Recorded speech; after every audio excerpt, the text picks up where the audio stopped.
Good evening, everyone.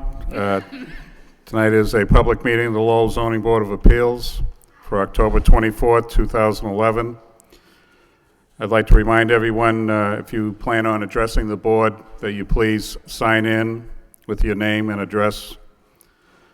With that, tonight we have, under continued business, we have 3 petitions, and under new business, we have 2 petitions. First matter before us will be ZB 2011-38. The petition is for a special permit and variance under signs. The applicant is Supers. The property is located at 94 University Avenue. And the petition is to internally illuminate a new overhanging wall sign that does not meet size requirements pursuant to section 6.3 of the zoning ordinance. A representative of Supers address the board, please.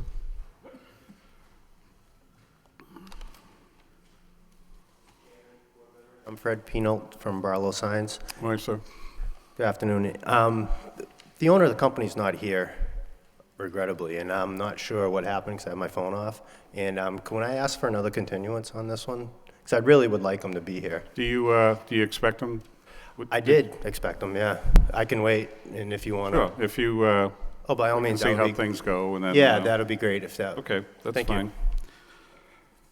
you. Okay, so our next matter will be ZB 2011-41, and the petition is for a special permit and variance under signs. The applicant is Barlow Signs. The property is located at 705 Pawtucket Boulevard, and the petition is to remove existing changeable copy sign and replace with an electronic changeable copy sign pursuant to section 6.3 of the zoning ordinance. And this is for you, right, sir? Yes, Yep, okay. again. Thank you. Okay, if you'd like to address the board. For So I know this is a continuance from, we met a couple Okay. of weeks ago, and you've given us updated plans, so if you can bring us up to date, please. Sure. This is the proprietor of the business at that address, Pawtucket Boulevard. Yep. And we put together a letter of recommendations of how we will run that sign. Yep. And I'm not sure if you got the latest drawing of the new sign that shows, I made several copies that I'd like to give you. Yeah, I did receive electronic, but I would like to get some new, if you have some copies, I'd like to get Oh, that in front of me, please. Thank you. I just gave the planning board one, and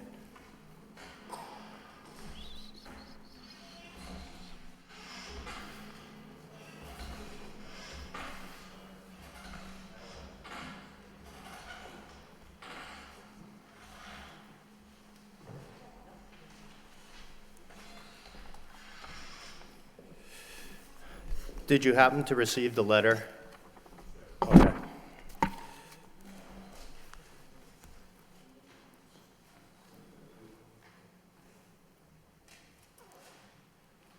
I'm sorry. Go ahead.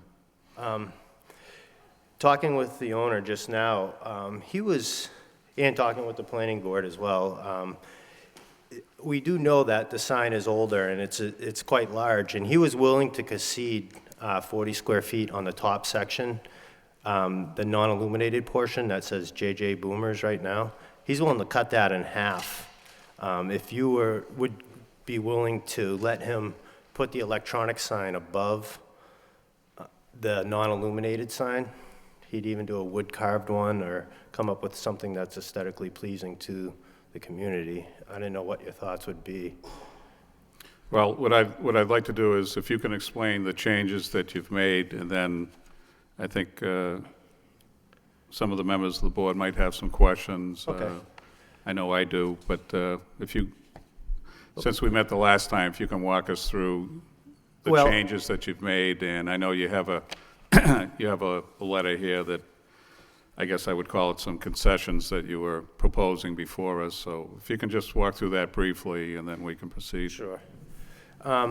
What we did to the sign currently is we consolidated everything on the top section to one single non-illuminated pan face sign that just has his name and, the establishment.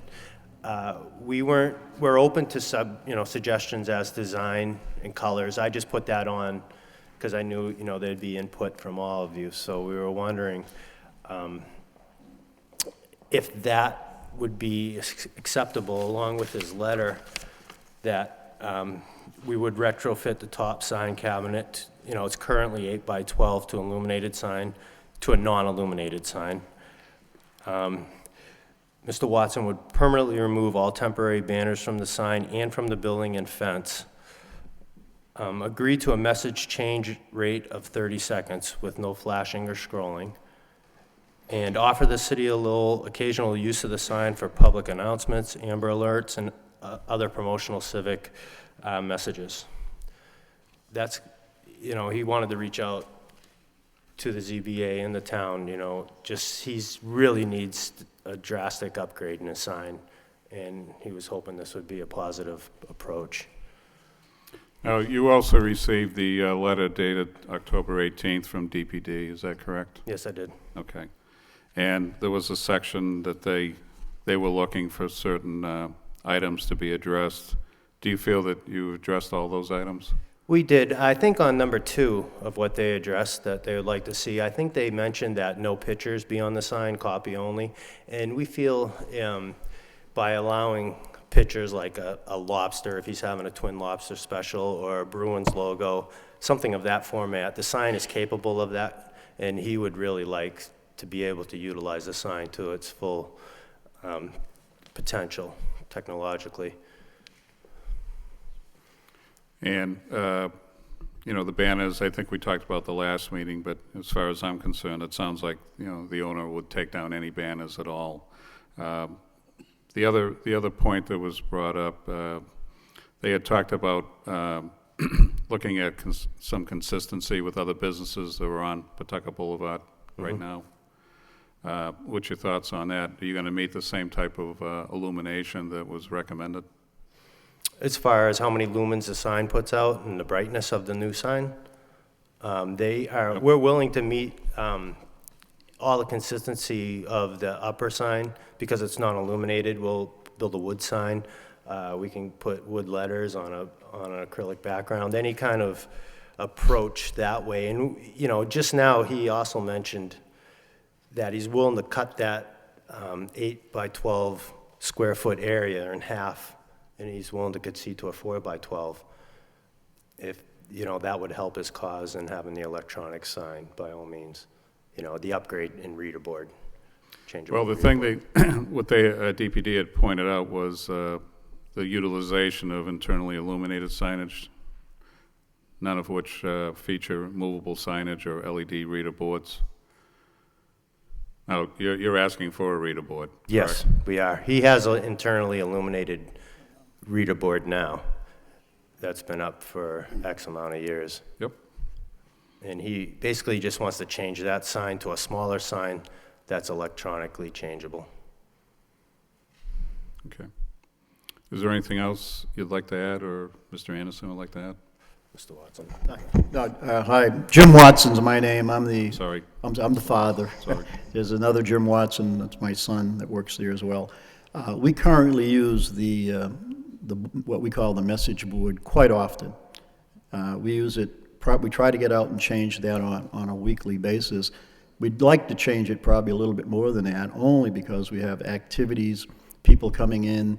We have Patriots games. We have special menus we put out there, birthday announcements, and to be candid with you, it's just such a pain for us to go out there physically and change the letters, particularly in the winter when, as last winter, we had a lot of snow out there. So I don't think we're looking to do a heck of a lot more than what we're doing with the board we currently have, but to have it more pleasing and to have it simpler to do, because my concept is we can sit in the office and change it and do that. So I don't think it's going to be a major deviation from what we're doing, just simpler and graphics more appealing. We last traffic count that we did, which was a while ago, was 35,000 plus cars go by that building every day. And we try real hard to get some of these people into our building through the internet and web and Facebook, and spending lots of money to do that. And our thoughts, if we can pick up 2 or 3 new customers a day because of something that's pleasing on that board, it would pay for itself. We know the city's aggressive downtown, they do a lot down here. We do get some benefit, but we don't see the big benefit out there. We have to really create our own activity to get people to come to JJ Boomers. So, and we think this is just a step in the new direction, to be honest. Thank you. Okay, thank you, sir. Anything else you'd like to add at this point? Just the benefits of the sign, business-wise, it does, on average, 15, 20% is the average electronic sign. And Mr. Watson called us for help, and this is basically what I'm trying to do. The Riverwalk, a portion of the Pawtucket Boulevard, really doesn't start until the bridge section, and there's no businesses across the street, no houses. It's basically woods all the way to the water facility. So I think impact on the sign, he'd be willing to work with you guys on operation, hours of operation, the time flashing. It's got a manual dimmer as well as a electronically controlled one. So brightness, the candle nits that was addressed through the planning board, all that can be worked manually or electronically, depending on the brightness of the day or the night. The reason why that sign has that technology is so when the sun is on it during the daytime, the sign's legible. If it wasn't running at full brightness, when the western exposure of sun being on the sign, it would be dim. It would be, like a liquid plasma when it works. So that's why an LED format for this sign has to have a controllable brightness photocell on it. Okay. Anything else? I'll be willing to field any questions if you guys have them. What I'd like to do at this point, since Rachel's here this evening, Rachel, could I have you come up for a couple of questions? Thank you, sir. Hi. Hi, Rachel. Hi, I'm Rachel Kisker. I'm a design planner for the Department of Planning and Development. And we have written a memo that then was folded into another memo that was produced by Aaron and Joe. And we appreciate, first of all, the effort that Barlow Signs has made. We have talked to Fred on the phone a bunch of times. I just met Mr. Watson here tonight, and we appreciate their willingness to chat with us and work with us on this project. In general, as you know, DPD is against the changeable boards, especially in a neighborhood like this across from the river. We think it's not in line with the goals of such a neighborhood in terms of its aesthetics. We appreciate that the existing board is somewhat outdated and it's hard to change in the winter, but we just don't think the movable letters and this quality is appropriate for this neighborhood.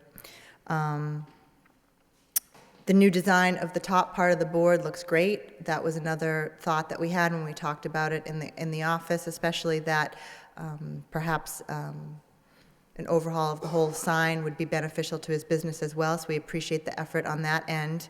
And we also appreciate the willingness to perhaps make that part smaller if that helps the aesthetics of the general board. But overall, as you know, we're against the changeable, movable boards, and especially being across from the river, in this case, feel that it's inappropriate. Okay, but as far as the actual structure itself, you're comfortable with at least the size of the current structure? You're not asking for any alterations for Well, to be honest, I saw the sign tonight. I think the design looks nice, but I haven't had really a chance to review it. The one that is in front of you, I think, is around 8 by 12, which is oversized. 40 square feet is the maximum that a sign is allowed to be.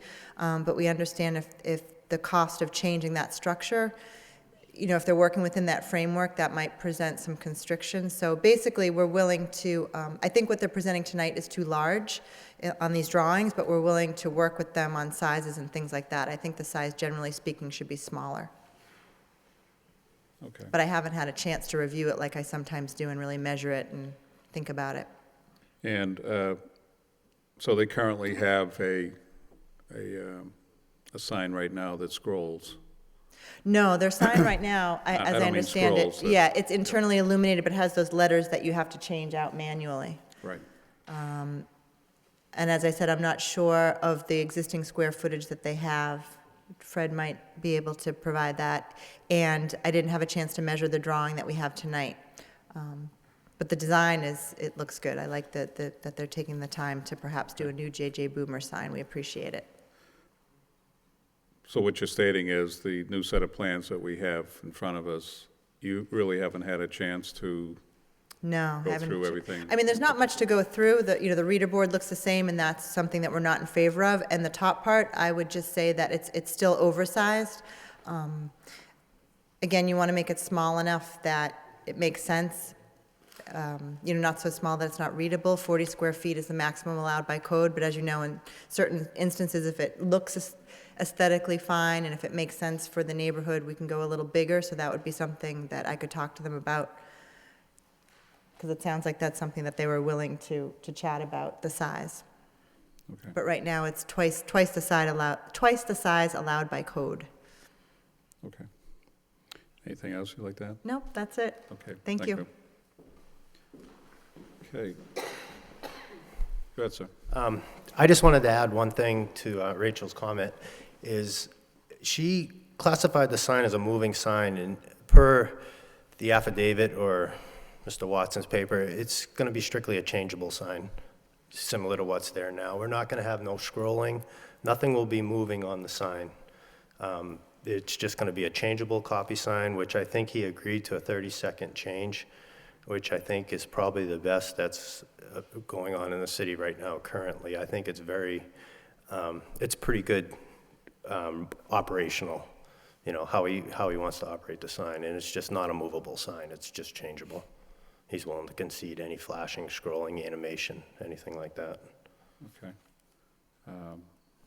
Yeah, I know I used the word scrolling, and I didn't mean to use scrolling, but, in regards to that 30-second criteria that you were talking about, I know, again, DPD gave you the latest from October 18th was the minimum time between message changes.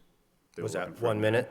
Yeah. I would, I think we'd be willing, would you? 1 minute would be fine. I mean, I think he's more, the importance of putting a twin lobster dinner or a prime rib roast on the sign is so critical to getting the full potential out of the sign and for the investment that he's making. Other than that, I'll be glad to field, or we will, any questions or? Okay.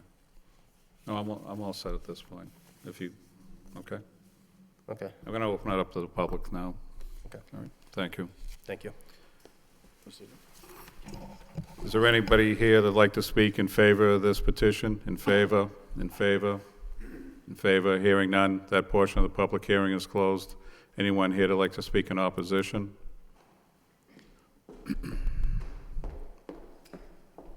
Hi, Deb Forgione, Pawtuckettville Citizen Council. We were here 2 weeks ago, but it got postponed, and Vesta told me that there was another one in between that I didn't know about. So it's not that I feel that what I'm about to say, I'm hoping you understand where I'm coming from. It isn't anything against the business. But at Pawtuckettville Citizen Council, there's a history that they might not even know about, that we spent more than 2 years working on the Pawtuckettville Master Plan, and signage was always a big issue, and a lot of deliberation went into it with the university, the stakeholders, business people, neighbors, and one of the things that everyone was trying to be sensitive to is that we are across a national park and also a residential area. And one of the things that was really important was that we did not want to hurt businesses, but you also have to know that there is a national park across the way, and it is inconsistent to have a movable sign in the Pawtuckettville Master Plan.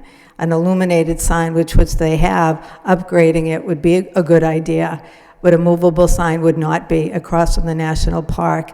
And again, it's in the Pawtuckettville Master Plan, and the Pawtuckettville Citizen Council wanted to come here tonight and support the city in their decision, the planning board in their decision, and also wanted to point out that it would be inconsistent with the Pawtuckettville Master Plan.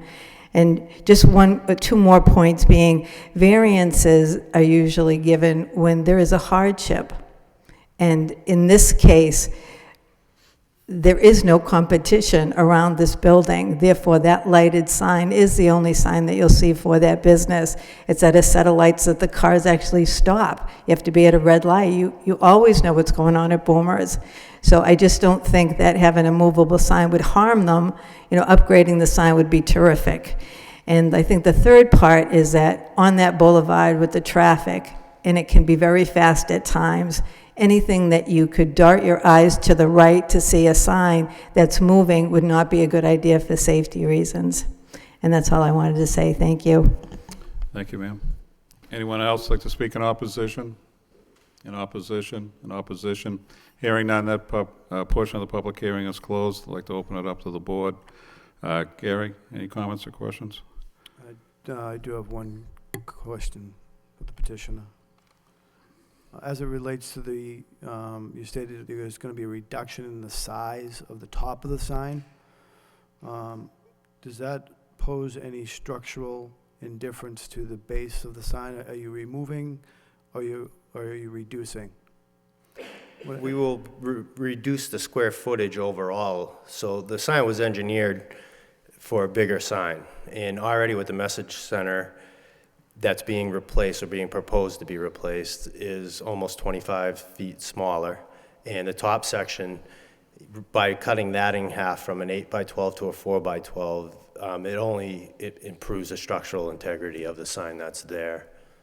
So in essence, the material base that you'll be using in the reduction of the sign will not be of greater weight.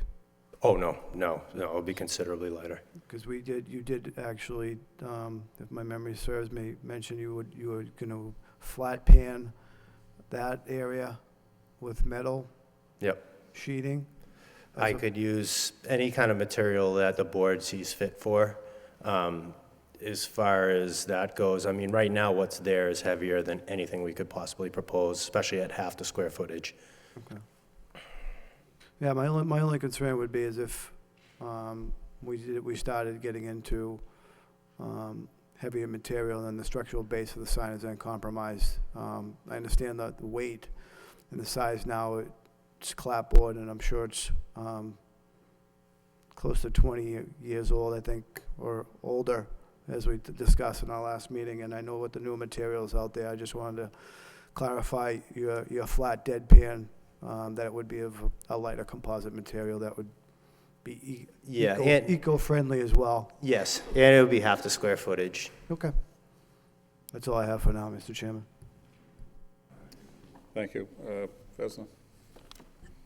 Thank you, Mr. Chairman. I want to first thank the Barlow sign for their willingness to try to work with the city.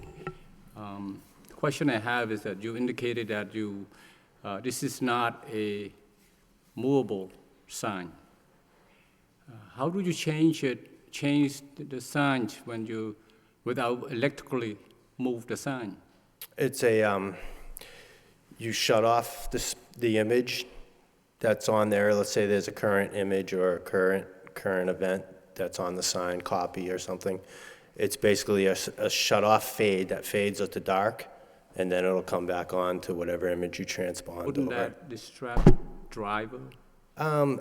There's no history of driver's distraction for electronic signs and accidents.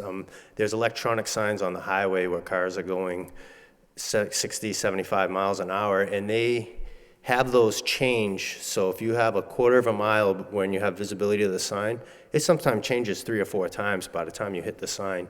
And this being a minute fade, I mean, it's really not a distraction. And you can control the speed of that change.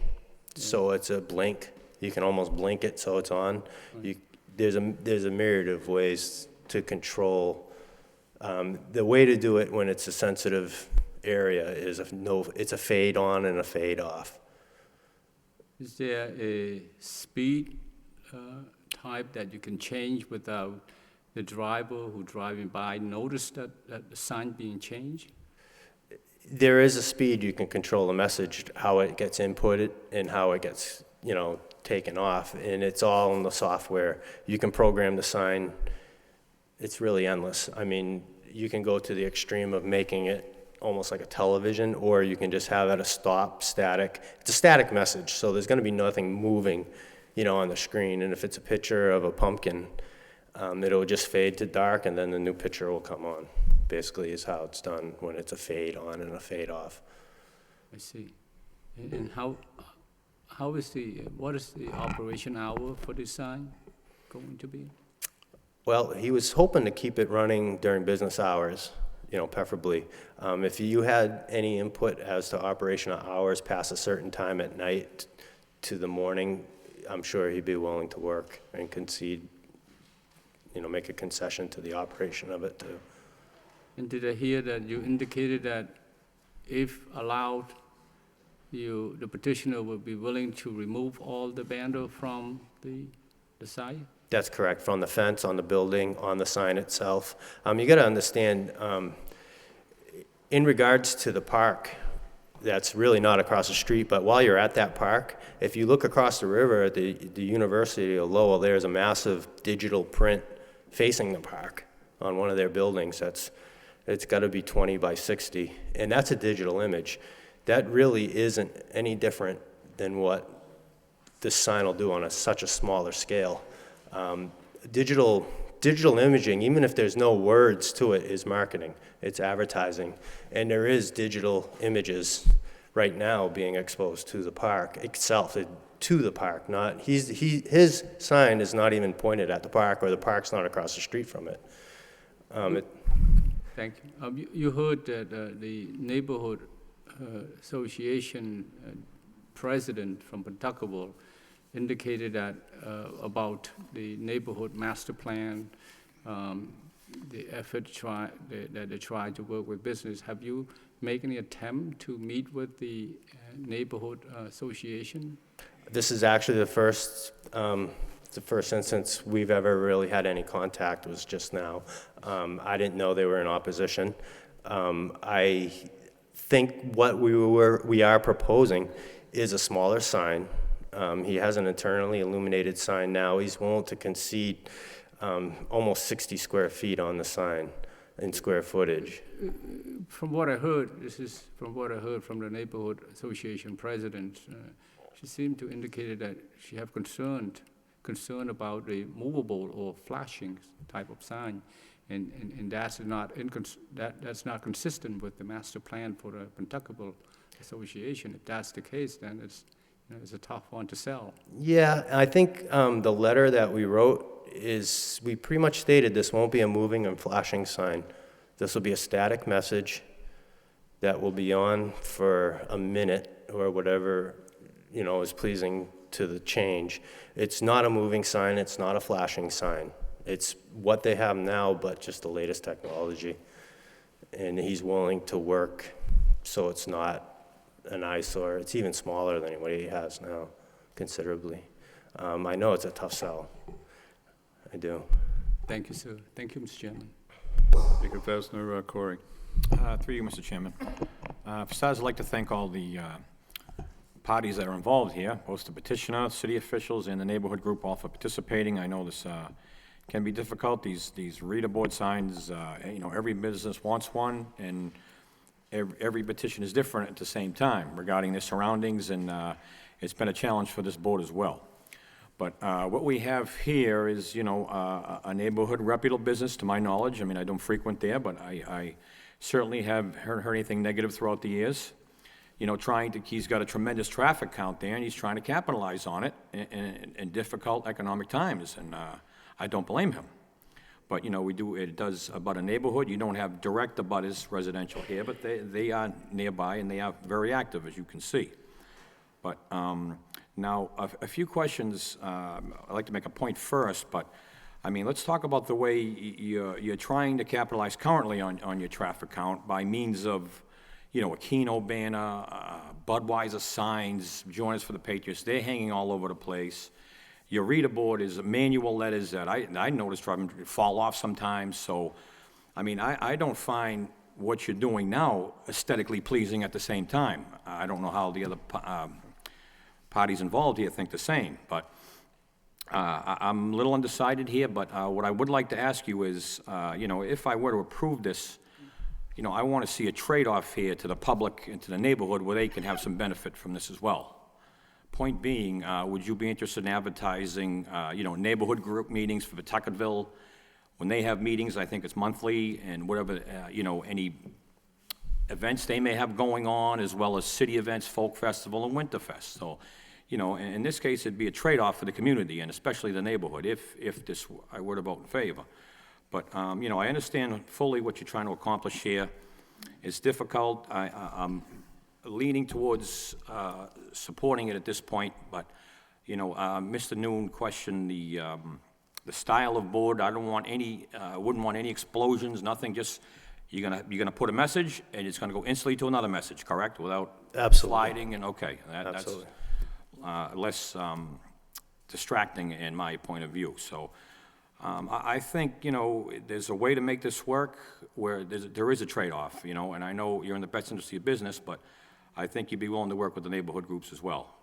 But, you know, if I were to approve this, I would definitely, you ought to take down all the other advertisements you got going on. There's banners all over the place on that, and you know, and I don't blame you. You're trying to, all businesses are. That's the nature of the beast currently. But I'm a little undecided at this point, but if I were to approve this, again, you know, you'd be willing to, I wouldn't want it open during past business hours. You know, I want to see community events advertised on this board, and what else do I have here?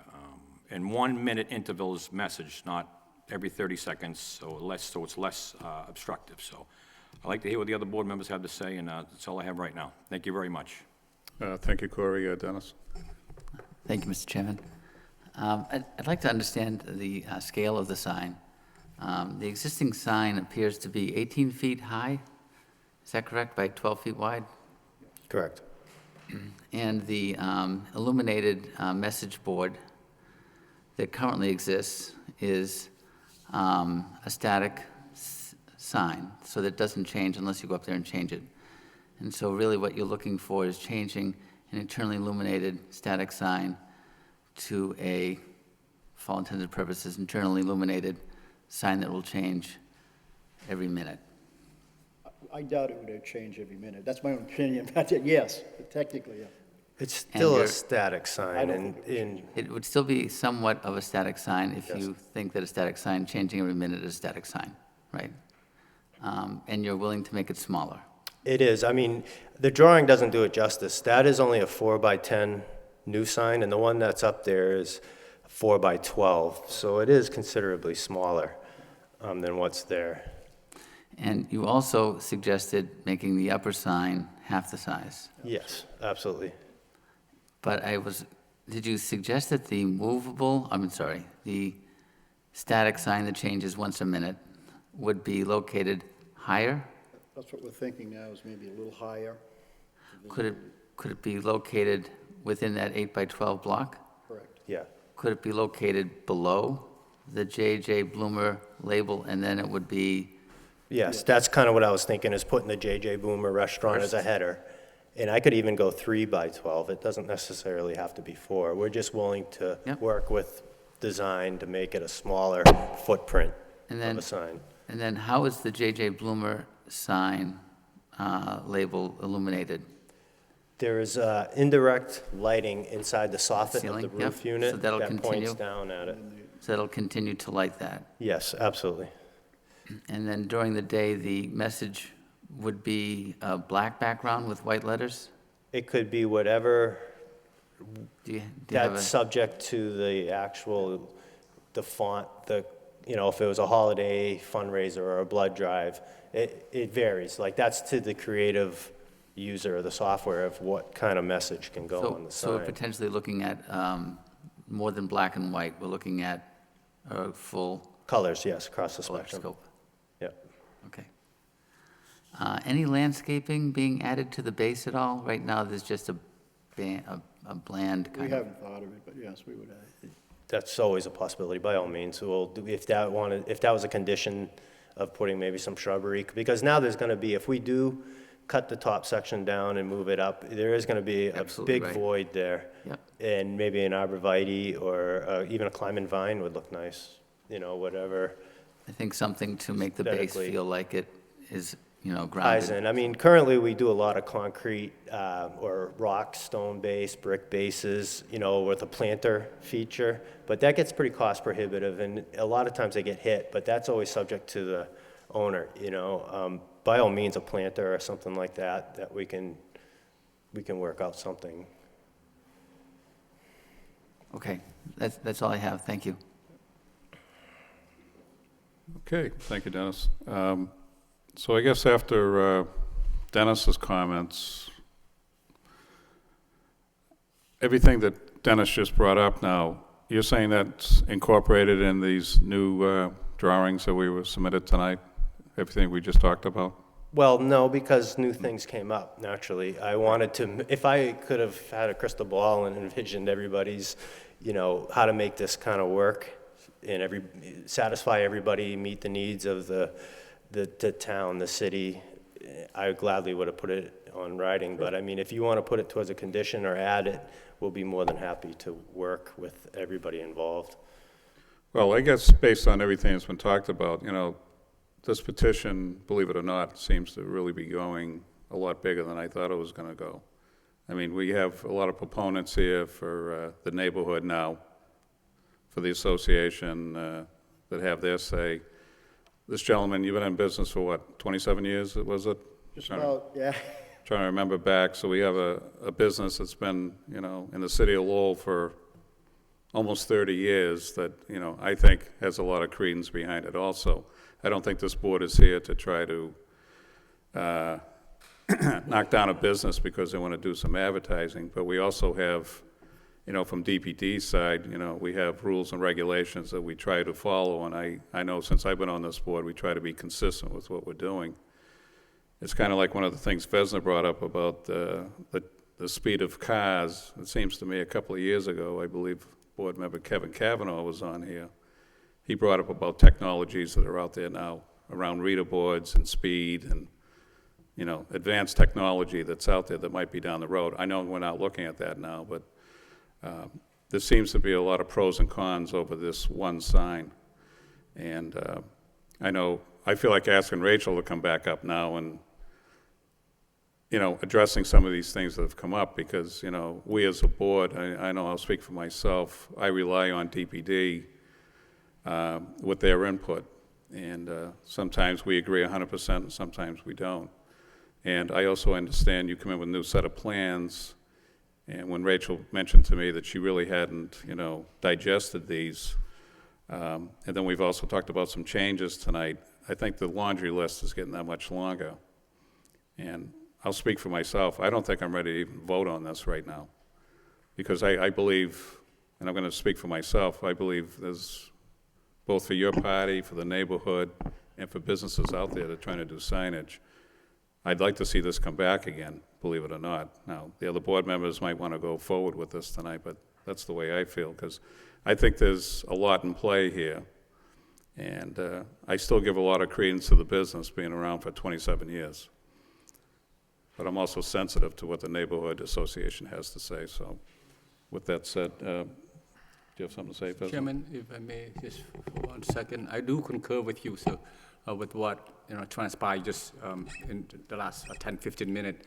I very much like to see the petitioners sit down with the neighborhood group president and members. I think you might be able to resolve this because I too was fear that this is like a movable, and the change. How can you change it without electrically move the signs? And if you can convince her that this is not one of those that we all fear, the flashing or the movable sign, then it might work. And at the same time, you may give opportunity to sit down with the DPD and maybe have a complete sign because now we changed quite a bit. Sure. So I concur with you, Mr. Chairman. Thank you, sir. Any other board members have anything to say? Yes, to you, Mr. Chairman. I'm in agreement with Mr. Noon. A couple of both DPD just viewed this tonight along with the neighborhood groups. So let them all sit down and try and hash this out. I think that's a great idea.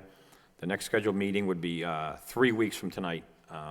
We have a little long break, but I think that should be enough time if all parties would agree. It would be November 14th. That'd be 3 weeks from tonight. So, to you, sir.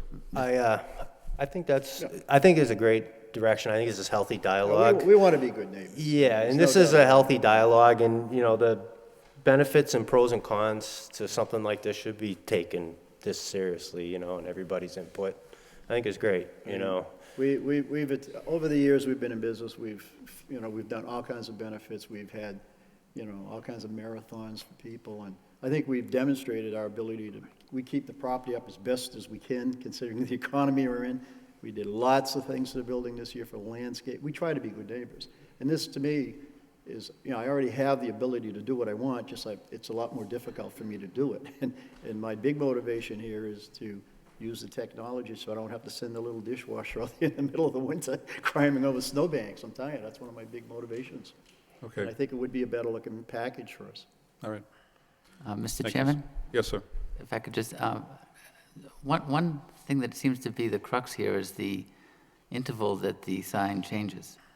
And I know that, Rachel, you suggested 1 minute, but that still seems to be maybe, you had suggested that might even be more often than you might even get to anyway. So I don't think I think if we you could change work on that interval and maybe have some dialogue as to what is the appropriate to make a message board, not a moving sign. That's interesting. I think you're right. Well, statistics show that to get the most out of an electronic sign, you shouldn't have it more than 4 changes a day. And your copy shouldn't be smaller than, I think, 8 inches. You want to have words and copy big enough so people can read.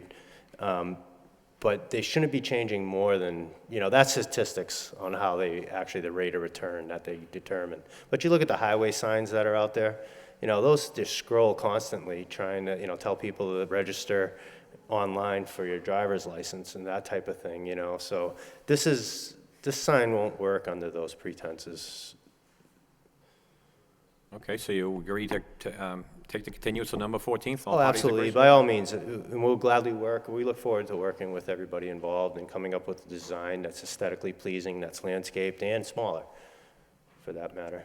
Who's gonna broker the meeting between us and this group? You have Ms. Forgione from the Neighborhood Citizens Group, I don't Pawtuckaville. even know they exist, to be honest with you. And I've been in. You'll know by the time you leave this room, believe me. Yeah, thank you. Okay, so with that said, I'd like to make a motion to continue to November 14th. I'll make a motion to continue till November the 14th. Have a second? Second. Have a roll call? Mr. Bailey? Continue to November 14th. Mr. Belanger? Continue. Mr. Noon? Continue. Mr. Perrin? Continue November 14th. Mr. McCarthy? Continued. Okay, sir, so we're going to continue to November 14th, and again, with continuances, there'll be no public notice of this, so next time we'll convene is November 14th. Thank you very much. Thank you. Thank you. Yep.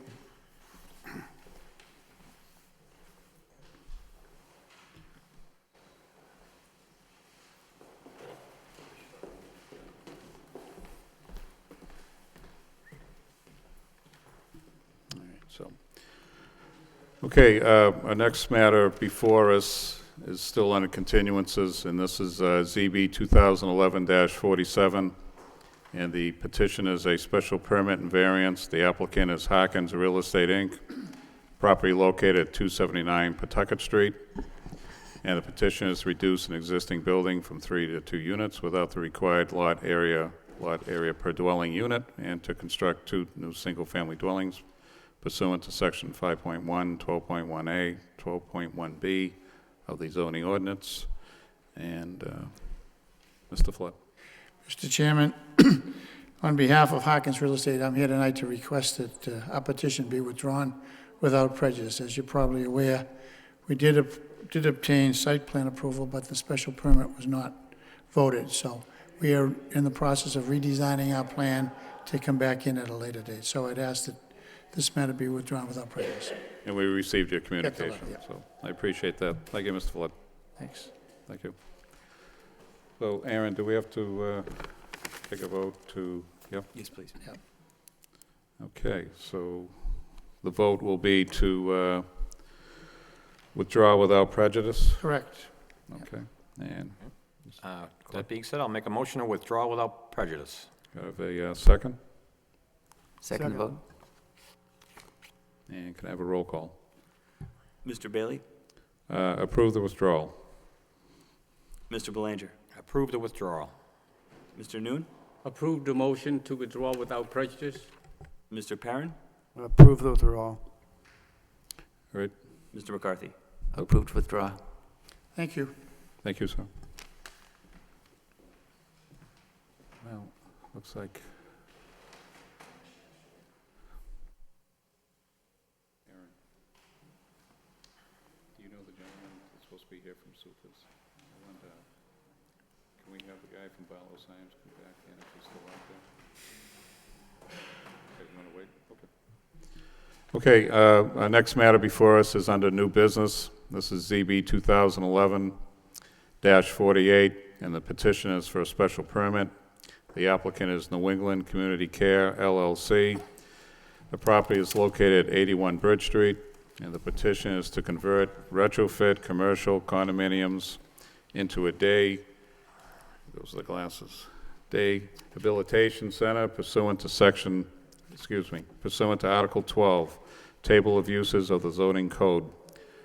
Will a representative of New England Community Care please address the board, please? Good evening, Chairman Bailey, fellow members of the board. My name is Attorney Brian Occasion from the law office of Kevin J. Murphy, and I represent New England Community Care, LLC.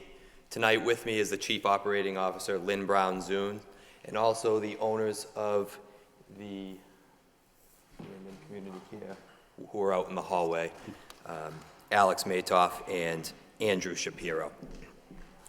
Tonight, we're seeking a special permit under Article 11, Section 11.3 of the zoning ordinance, which deals with special permits, and Article 12, Section 12.3K, which is the table of uses, and this establishment will be designated a healthcare facility other.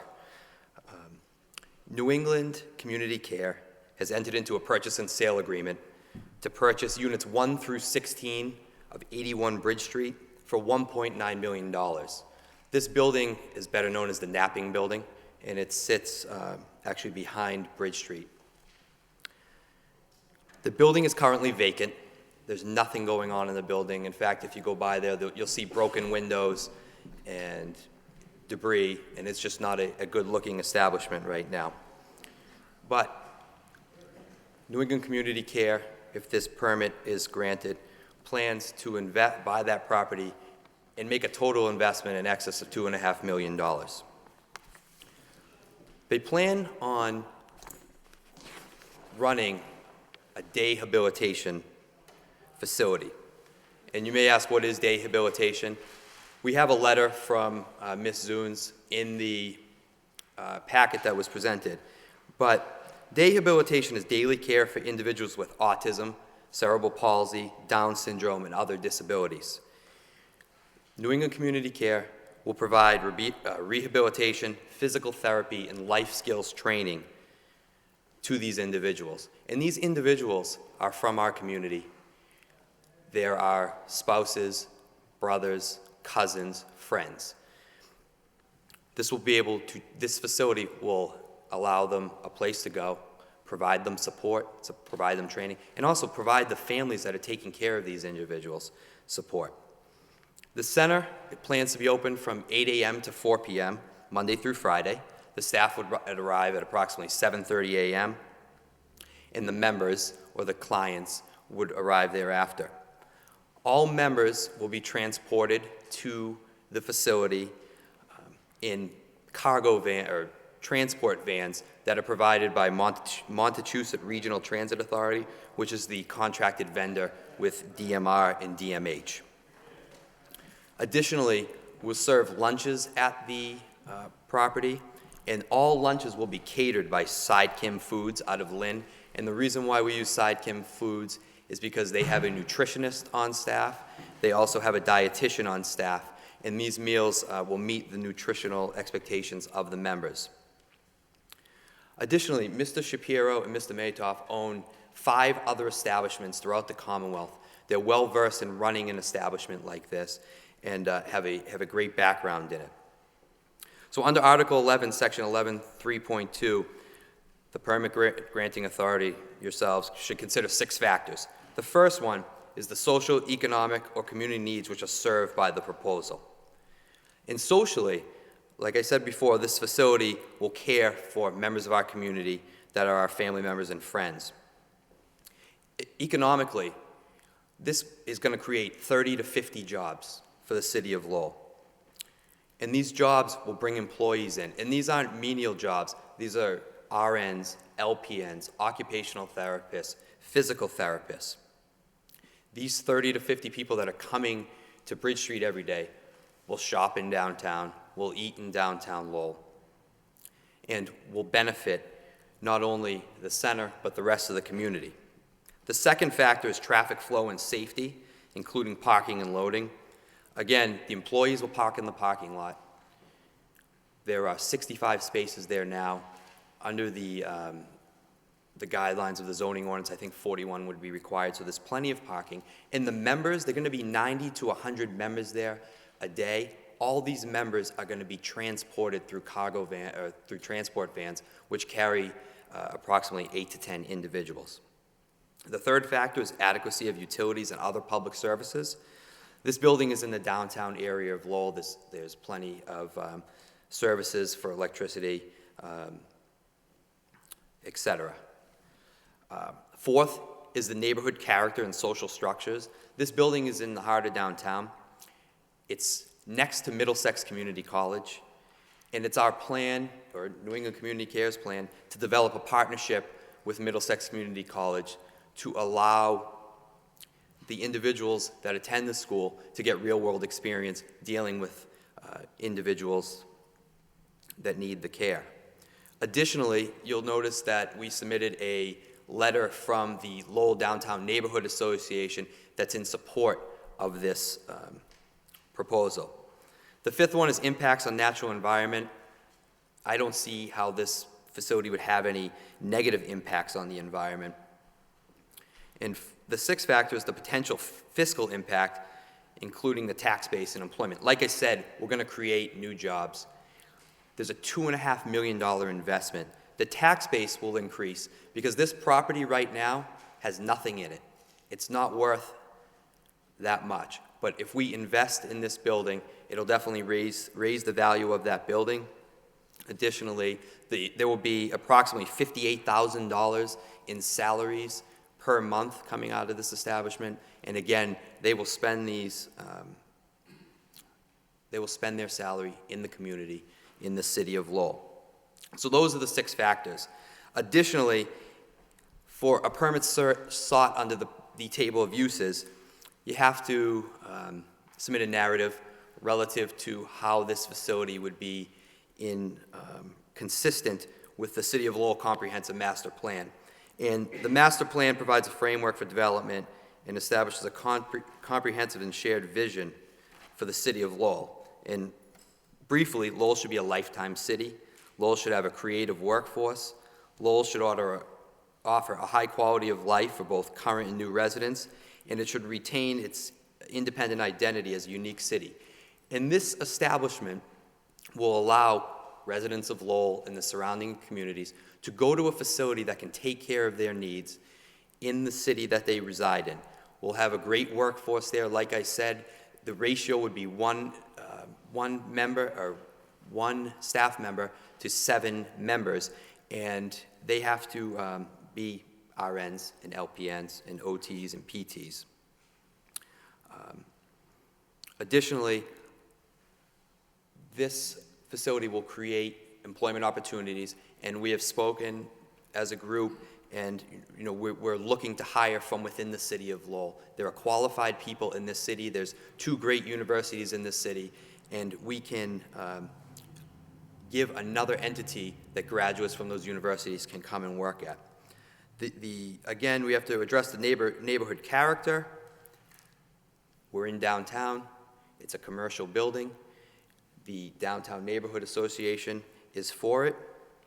And we're going to use 90% of this building for this establishment. Right now, it's vacant. There's nothing going on. The environmental issues, there will not be any from this establishment. I addressed the traffic earlier, but again, it's just going to be the employees parking there, the vans dropping off, and there will be a structured drop-off. This company that does this in facilities around the Commonwealth. They know how to safely and efficiently transport the members, get them into the establishment, and get them out. And finally, additional impacts. I think it will just be a benefit to the community. Now, we received a letter from Joe Genowitz, the assistant planner, that addressed some of the issues with our application. The first one was signage. Currently, right now, if you're familiar with the building, there's a green awning that says the Napping Building. It is our intention just to keep that awning, but change where it says the Napping Building to Lowell Community Healthcare. But it will be basically the same as what's there. There were some issues with the parking. Using the parking table, there are 41 spaces that are required, and as I said before, there are 65 spaces there. The dimensional requirements for off-street parking require spaces 8.5 feet times 18 feet. If you look at the parking plan that we submitted, the first 2 rows of parking contain 41 spaces, and those are 9 feet times 18 feet. So that would meet the requirement. There is a 3rd row of parking, which has approximately 20 spaces, and those spaces are a little bit undersized. Those are 9 feet times 15 feet, and we'd be willing to add the 3 feet to the spots if necessary, or restripe the parking lot to be in accordance with the requirement. Mr. Genowitz also addressed the landscaping. We're making a substantial effort, substantial monetary investment into this property, and the landscaping would be of top priority. Have good shrubbery there, remove the dead trees, and have it looking like a first-class building. There was then food service was addressed relative to a grease trap. As I said before, all food service would be catered into the establishment. There'll be hot, pre-cooked meals, individual. They will just go into warming ovens, so there'll be no cooking at the facility. Additionally, if there is any breakfast or snack, it would be a muffin or Jell-O or something to that effect, but nothing that needs to be prepared on site. Finally, there was a request about a dumpster. There is a dumpster on the property right now. It's behind the building. It's not indicated on the plan, but we drove by there, and there is one behind. And there's nothing covering it right now. There's trash coming out of the dumpster. It is pretty unsightly. And I know in the zoning ordinance, you're required to have an enclosure for that dumpster consistent with the building, the primary building, and we will do that to make it look appealing to the community. Also, there was an item relative to the fence on the rear of the property, and that is in disarray, and if you look at the pictures that DPD took, it doesn't look good, and we will replace that fence, and we will work in conjunction with the National Park Service and DPD to get that looking first class and to have it meet all their safety requirements. Now, the Napping Building has 17 units. We're purchasing 16 of these units. Unit 17 is owned by Judith Flood, who is the wife of attorney James Flood and the mother of attorneys James and Catherine Flood. And Unit 17 was used as their law office up until about 2009, where they relocated to Rogers Street. And they're going to come here tonight and object. And it's nothing to do with our proposal. It's just as leverage to drive up the price of buying that unit. They're here just to try to scare us into, paying them an exorbitant sum. This project is good for the city. It's a $2.5 million investment. It's good for the residents who are going to become employees. It's good for the residents that are going to be members. And Ms. Zuins would like to address the board. Thank you, Brian. Thank you, gentlemen, for taking the time to listen to us. With your support, New England Community Care will be able to provide rehabilitation services for individuals 22 years of age and older who are challenged by intellectual, developmental, and mental health disabilities. We'll provide opportunities for those individuals with autism, cerebral palsy, Down syndrome, traumatic brain injury, and other disabilities to engage in meaningful pursuits of their choosing. We will assist those individuals who suffer from mental health disorders that result in a substantially diminished capacity for coping with the ordinary demands of life. NECC will have an innovative environment designed to support their dreams, address their specific needs, all while supporting their families and caregivers. New England Community Care will incorporate elements of light and movement, inviting participants to move about the center into rooms of shared clinical activity space, to the library area, which will feature computers, a gym, various classrooms, adaptive devices, and other aspects of community living that will foster recovery and encourage community reintegration. Habilitation will be directed to acquiring, retaining, and improving self-help, socialization, and adaptive skills necessary to succeed in their home and community. Our services will be administered by a team of medical professionals. The services offered will include, but be not limited to, life skills, a variety of therapy services, social services, and address all of their medical needs. Our goal is to assist those individuals to remain in their home and to remain active in the community. As a lifelong resident of Lowell, I am honored and proud to be involved with this project. I have been working with and advocating for the elderly and disabled in our community for most of my adult life. I can assure you that having NECC as a neighbor will prove to be a benefit to the neighborhood, the city of Lowell, and the residents of the city. We will be creating jobs, providing economic stimulus to the downtown area, and providing a much-needed service for the disabled community. Please help these individuals and their families by voting in favor of this special permit. NECC is a cooperative that not only listens, but hears the voices, spoken and unspoken, of those that seek fullness of life. Thank you very much. Thank you.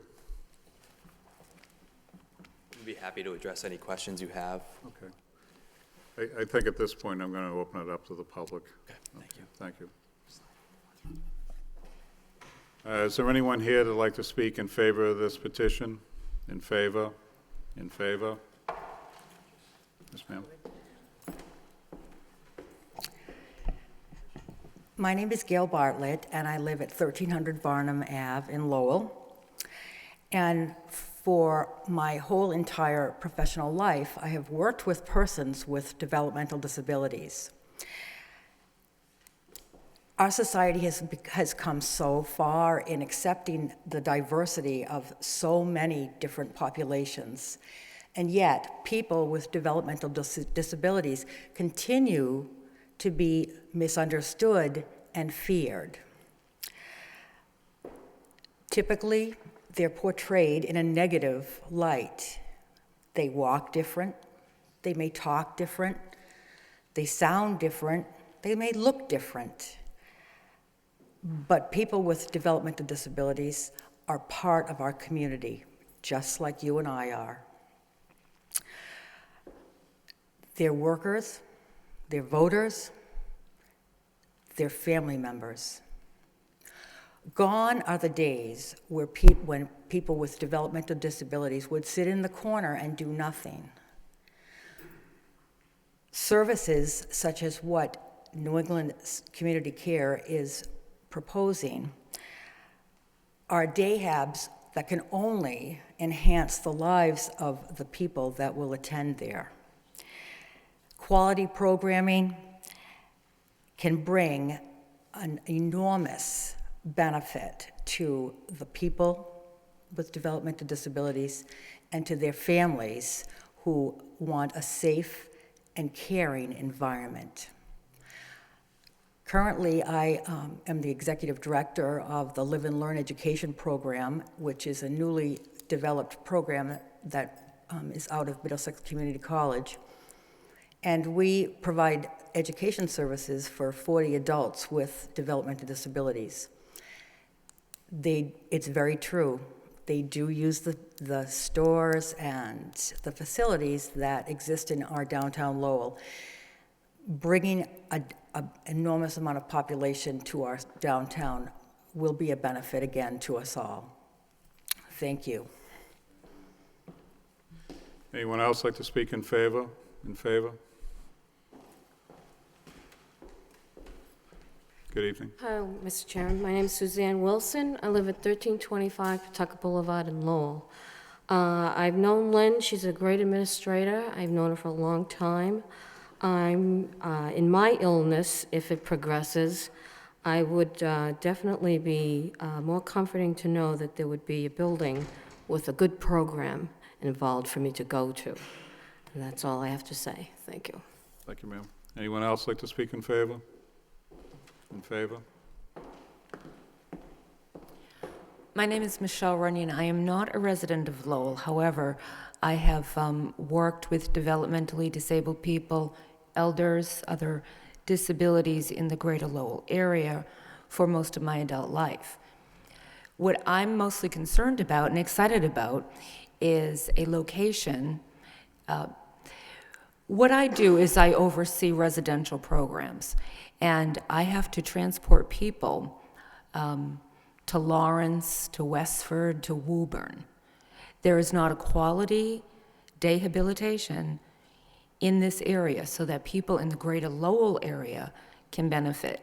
They're on a van at 7 a.m. They don't get home till 4:30 or 5 o'clock. Some of them have oxygen, and they're traveling these distances.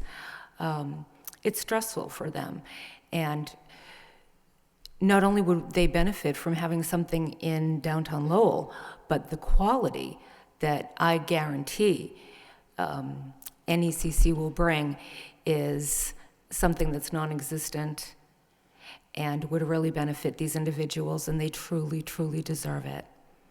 Thank you. Thank you, ma'am. Anyone else like to speak in favor? Yes, ma'am.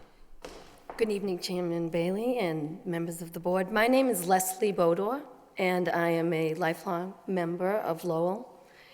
And I won't take much of your time, but I'm here in favor of the New England Community Care Center. I live in the Fairborn building now at 10 County Square. I can see the building from my condominium, and it's a beautiful building architecturally, and it needs to obviously have a purpose. I'm a retired member of the Massachusetts State Police, and for a while I was stationed in the Drug Task Force in New Bedford with the District Attorney's Office and the DEA. And in New Bedford, it's a similar city, hardworking people. Many buildings were empty. And this is all conjecture, of course. I certainly can't tell you what would happen in empty buildings, but it is proven through time that when a building is not occupied and is in disrepair, it can bring an element to the downtown that doesn't benefit the downtown. There's one quick example. They're called the Worcester Six. One of the firemen was a friend of mine that died in 1999 going to an unoccupied building where two homeless people were living. They got into an argument, a candle fell over. They left the building and never called it in. People saw the building on fire. 6 brave firemen went in thinking they were going to be saving 2 people. And, excuse me, the fire department went in, all the cities and towns around. These 6 never came out. So I'm not here to suggest that that would happen here, but anything is possible when you have an urban environment and a building that's not occupied. When I heard about the New England Community Care Center, I thought it was an exceptional idea to use this building in the manner that they wish to use it. The parking lot in front is ample. You come in through the Mass Mills, and there's no traffic issue at all. I literally live right next to it. I abut the property. Excuse me. So my reasoning for being here is my father, when he needed long-term care, I had to be his advocate.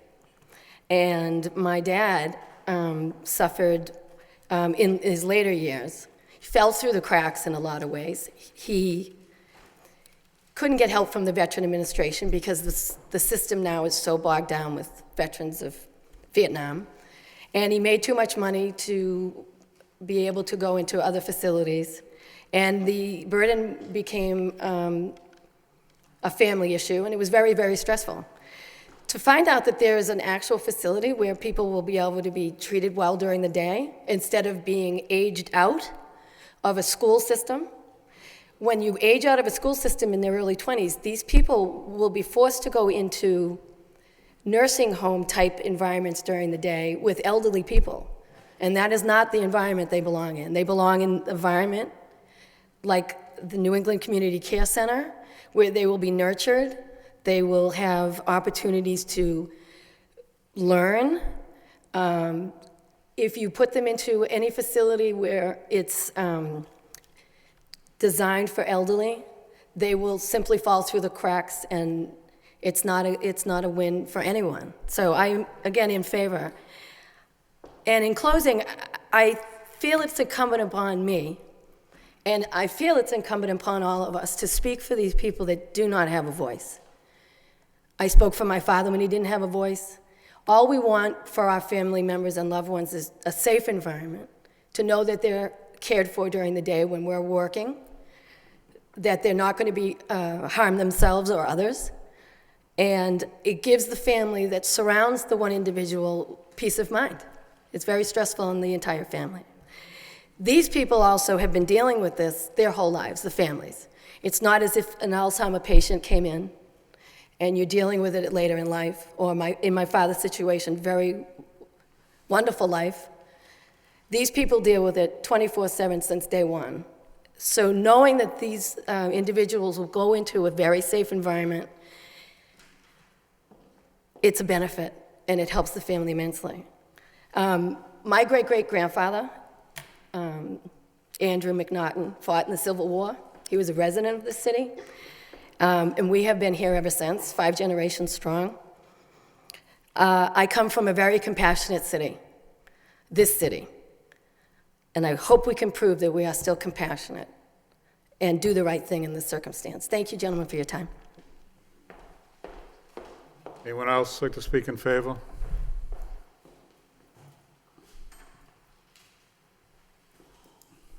Yes, sir. Good evening, gentlemen. My name's Scott McGrath. I've lived in Lowell all my life, and I'm in support of this project.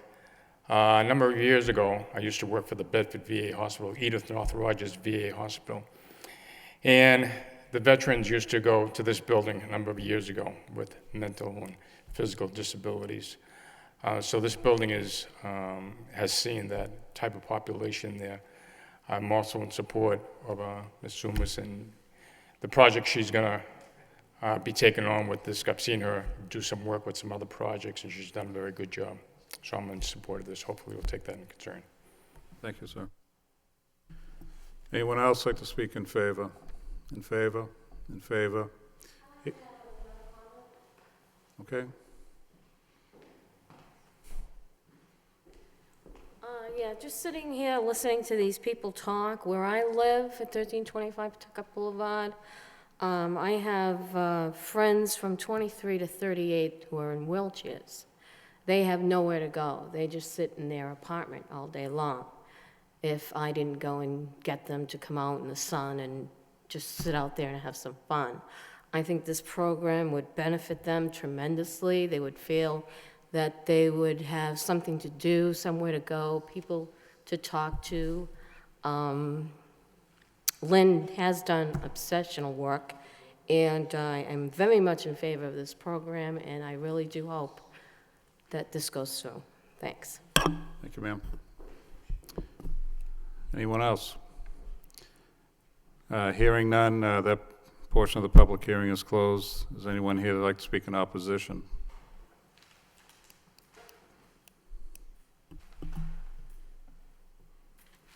Good evening. My name's Phil Nyman. I'm an attorney in Lowell, and I represent Judith Flood. Before starting my dissertation on this matter, could I have 5 minutes to pass out to all of you the papers that I'll be referring to in my address, so that you will have these documents to look at while I'm speaking? Sure. Would that be acceptable to you? Absolutely. Thank you.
Thank you very much for letting me take that time.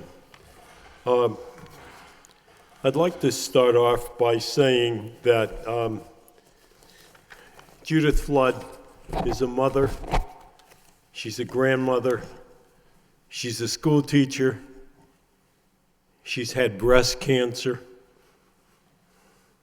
she's a wonderful, caring, nice person. She understands that what this project is would be very helpful to a number of people. That's why she teaches, and that's why she gives so much to the community.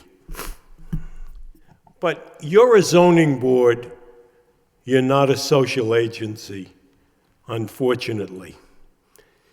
And when a project wants to be built in any community, especially this community, it has to comply with the zoning laws. Now, the question is, when you grant a special permit, the presumption is, well, everything here is correct, but we need a special permit to conduct a certain type of business. And in many cases, that's absolutely accurate. But it's not in this case. This case, you've been presented with a plan. And I'm going to refer you to the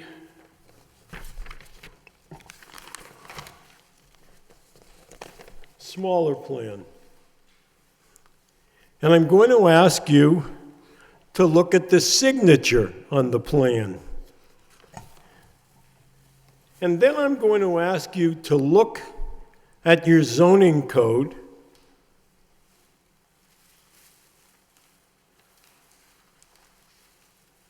and see what your zoning code says about what a plan should have. And you know what it says? You should have a plan signed under the pains and penalties of perjury. And you know where you'd see that? In the right-hand side where there's a signature. And you know why you don't see that on this plan? Because this plan is an illegal, improper plan. And whoever signed it was not going to sign this plan and put their license on the line when in fact they know that the plan is illegal. And when you look at the zoning code, and I'm going to ask you to look at page 20. I've numbered page 20 and page 21. You'll see in there that there is a reference to what I just alluded to. Now, why isn't this plan legal? I'll tell you why it's not legal. Because it doesn't conform to the parking requirements of the code, nor does it conform to the Knapping building lot and the requirements of its condominium plan, which you will see is the larger plan. And when you look at the larger plan, you'll see the phrase Eastern Canal in the, I guess it's the lower side. And then look above that and see all that light space. And then you'll see a bunch of parking or lines that are purportedly parking spaces. And then when you look above it, you'll see another wide open space. And that's common area. And the condominium, when it was established and when it was formed, had common area. But I want you to look at the illegal plan, the small one, and find out where that common area went. It disappeared. It absolutely disappeared because a number of parking spaces were inserted or drawn in there in order to let you believe that this was an approved, signed under the pains and penalties of perjury plan. And it isn't. And when you see what happened, if you look down at the bottom where it says Eastern Canal above it, And when you look at the condominium documents, you'll see that 10% of that condominium is owned by my client, Judith Flood. And you know, she also has an interest in all of that common area with all of the other people who were using the Knapping building. And if you want to get rid of that common area, and if you want to change the parking, then you have to have a condominium meeting, and you have to take steps in order to properly do it, and you have to have a brand new plan, and you have to have votes, and you have to do it legally. And that wasn't done in this particular case. And by not having it done, the parking is illegal, the disappearance of the common area is illegal, the lack of a properly drafted plan is illegal, and a number of very nice, caring people have been conned because they have great emotion for the good of what this project is. They've been allowed to come before you in a deceptive package created by whomever drew this plan. Now, you know, when you talk about the development plan and you talk about the safety and you talk about why this plan was wonderful, maybe you ought to look at the fact that some woman said there's no traffic here. Try to get through Bridge Street early in the morning on any weekday or Saturday morning. It's packed. It's mobbed. But you know, the only way to get into this property is from Bridge Street, and you cross a bridge. Now, I have attached to the documents that I have shown you, it's this page 2, and it's the minutes of a special meeting of the unit owners, and it talks about the Knapping Building condominium, and it talks about what the units can be used for: residential and commercial business, office and service industry purposes only. Included such purposes shall be the charging of a fee for parking. But you know what else there's attached to this? There are 2 letters, one from the fire chief, that talks about how the owner of Mass Mills is conducting an illegal crossing over his property in and out of the building. And there's a letter attached there from the former building inspector, and there's also a letter attached from the City of Lowell Inspectional Services. And if you'd be kind enough to check page 11, you'll see a letter from the Lowell Fire Department that says, to Joseph Mullins, and this is February 2005, upon inspection of your property, it was discovered gates have been installed. The gates are deemed an obstruction of fire apparatus and other emergency vehicles. This constitutes a distinct hazard to life, safety, and property, and you've got to remove that obstruction forthwith and restore the entrance to the original width. And then it refers to the fact, according to plans, is supposed to be 2 30-foot wide rights-of-way. You know what? There aren't. Because I'm going to ask you to please look at page 12, which is a letter to the fire chief by the senior building inspector in 2005, talking about the recently installed gates and the card key access. And by doing this, the entrance to the property has been reduced to 11 feet 3 inches, which is far less than the minimum requirement of 18 feet for a fire lane. Now, I want you to think of those poor people in the Knapping building when that building gets on fire and the fire department can't get in there.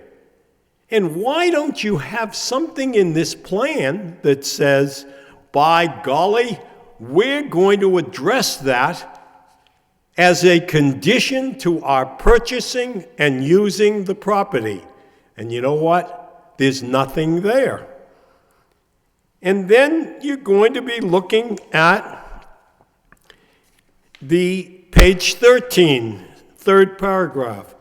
It's my professional opinion that in case of an emergency, that fire apparatus won't be able to move through this 11-foot 3-inch opening. There's a possibility that the gates will be locked, preventing entrance into the property. And it's my professional opinion that this is jeopardizing life, safety, and the property of the owners and the occupants of the property.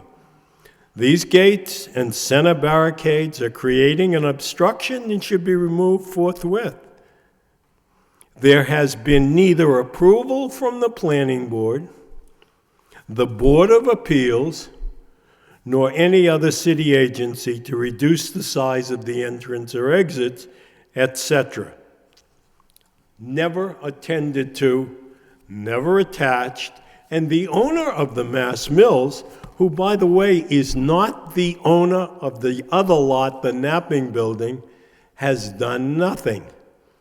Now, we said, well, Nyman must be exaggerating, must be safe. I read in the Lowell Sun last week or 2 weeks ago that the whole front of the Mass Mills building collapsed,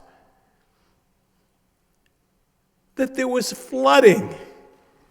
And you know what the city manager said? He told the paper and the citizens of Lowell that this is the sole responsibility of the owner of the Mass Mills, that they're in charge of the hydrant and the pipes, and they're in charge of preventing this piece of property from falling into a sinkhole. Now, you got a copy of that purchase and sale agreement in the package. Did you see anything there about a condition of whoever the purchaser is assuring that the sinkhole will be corrected and the water? That the entrance will be taken care of? And the answer is, you didn't. Now, the other part of this project is the parking. And I'm telling you respectfully that the parking here is illegal because the small plan doesn't have an amendment or a change or a brand new condo plan to allow that parking. Now, you see there are 65 parking spaces.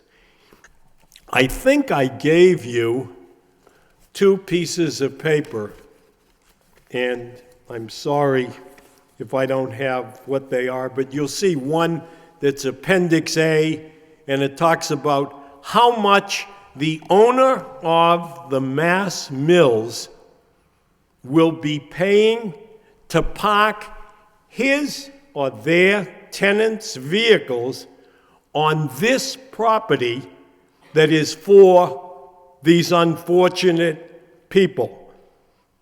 And I think it said you can't buy the property unless you give us a lease for 65 parking spaces.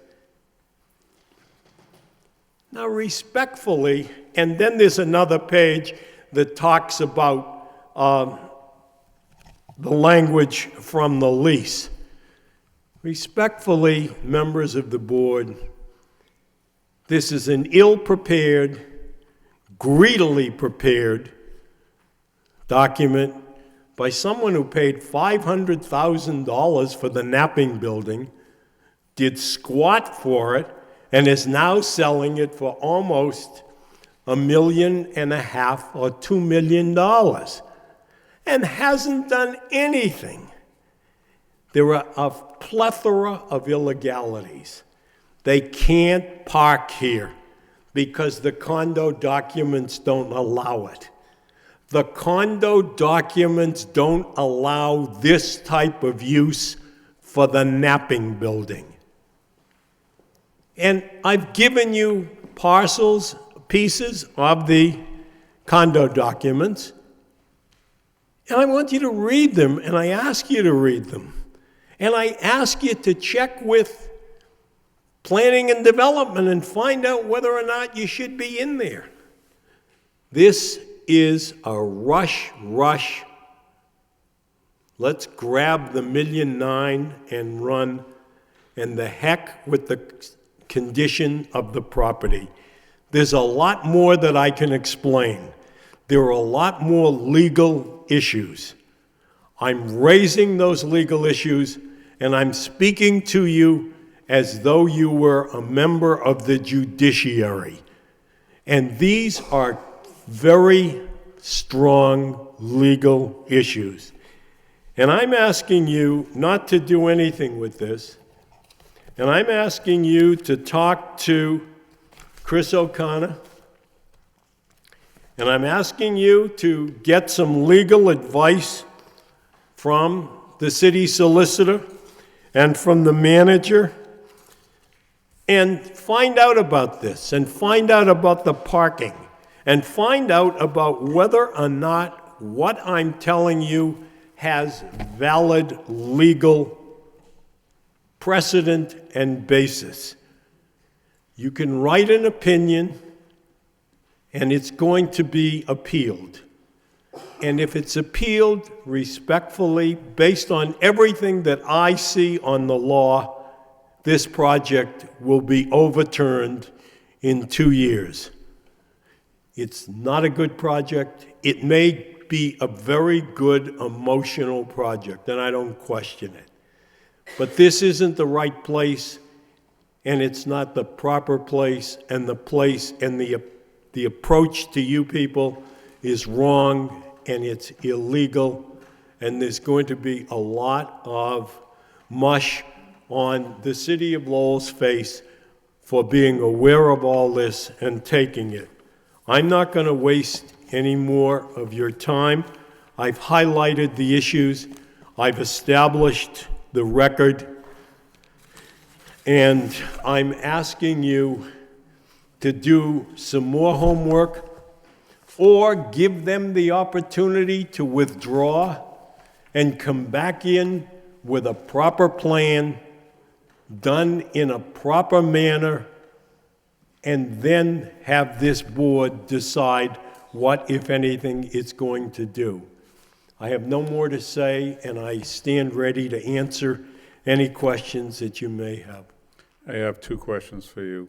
Yes, sir. Schedule A, the terms of parking space lease. What's the date of that document? That's in the lease. That's in the purchase and sale agreement that was filed with you in this application. I just pulled out the 2 sheets, sir. Okay. And the pages on those 2 sheets are pages from the lease. And the document you gave us that's yellow highlighted around the parking area, did you mention what the yellow highlighting is to represent? Yes, sir. That represents the illegal parking area and the taking away of the common area. Okay. And I want you to know that I put the yellow on there, and it was just in getting prepared and preparing my presentation. But if you compare that area with what's on the larger plan, it's very clear what it is. And one more thing, I'm sure you people have run into this phrase all the time. If you notice the parking that they talk about in the new plan, they have what's called stacked parking. You can't have stacked parking except in a residential area. And this isn't a residential area. I could give you lots more, but I hope I answered your question, Mr. Bailey. Yes, you did. Thank you. I'm all set. Thank you, sir. Thank you. May I step down? Absolutely. Thank you. So, Mr. Occasion, I guess I'll defer to you first. Sure. Do you have any comments? Well, I know Mr. Nyman is well-versed in the law, but he doesn't have a black robe on, so he would not be able to tell you what the court would decide. This parking plan that was submitted was done by a registered surveyor as it's signed on the plan. Yes, it doesn't say signed under the pains and penalties of perjury, but it is stamped and it is signed. Additionally, even if you take out that common area that he addressed, there's more than ample parking that is there. But as a condition of granting this, we'd be happy to look at the parking and make sure it's done correctly in accordance with the zoning bylaws. You know, Mr. Nyman is just trying to delay this. All it is about the flood's hatred for the owners of the property now. They dislike the Mullins. As you said, it's about a guy who bought the building for $500,000 and is now selling it for $1.9 million. It's just about digging it to them and not allowing a good project to go forward because they're trying to hold our clients hostage. You know, it's very disingenuous that Mr. Nyman raises all these issues. He's been dealing with my office for 3 weeks and has never brought this up. He spoke with Attorney Murphy in my office this morning, never brought this up. The floods have had meetings with Ms. Zunes, the owners, 3 times within the last week trying to purchase the property. But they're just being unreasonable. And now they're just trying to delay the project by making up a phantom illegality with the parking. That's all I have. Okay, thank you. So, Aaron, I have a question for you. The plans as submitted, are they proper for this board to take a look at? They are signed and stamped, and that is a requirement of a submission. So these are what we would take for plans in a submission. Okay. Was there anything else that Attorney Nyman mentioned that we're missing or we don't have the right information in front of us? Well, we didn't have the benefit to review any of the materials that Mr. Nyman had submitted this evening, so I really couldn't give you a good summary comment on those. The only thing that I could address as far as parking, as far as the zoning element of this, not at all related to condo association, condo requirements, because again, I have no information on that. But there's a section in the zoning code that allows non-residential parking in the downtown mixed-use district to be provided in a parking garage as long as it's within 1,500 linear feet of a parking garage. So there is generally flexibility in the requirements or meeting the requirements of parking. But that's about as far as I can address any issues or questions with parking right now. I'm happy to go back and look at any of the documents and provide any kind of summary that we could submit to the board's consideration. And if the board does wish, we can ask that the city solicitor review them as well and make sure that everything that we've been provided meets the standards for an application submission and how it meets the standard for adequate access and safety and parking. And the parking plan as submitted, does that meet all the requirements? For instance, when I see 65 provided and 41 required, is that, first of all, is the 41 the correct count for this project? Well, this use is it's kind of an undefined use. It's an institutional, other medical institutional use in the zoning code. There isn't a specific number. the number of parking spaces required is a requirement by special permit, so that's something that could be determined with the board in the setting. My guess, I haven't, again, looked at that parking number that they came up with, could be based on other or similar medical institutions. Again, because the proposed use is in the downtown mixed-use district and clearly within 15 linear feet of a parking garage, they don't need to provide any parking on site at all. What I do see here in the latest parking plan is there's a parking aisle closest to the eastern canal, where the parking spaces are 15 feet long. That would be too short, according to the zoning code, to be considered a parking space. They need to be at least 18 feet long. So none of those would really comply with the parking, but the other two parking aisles do.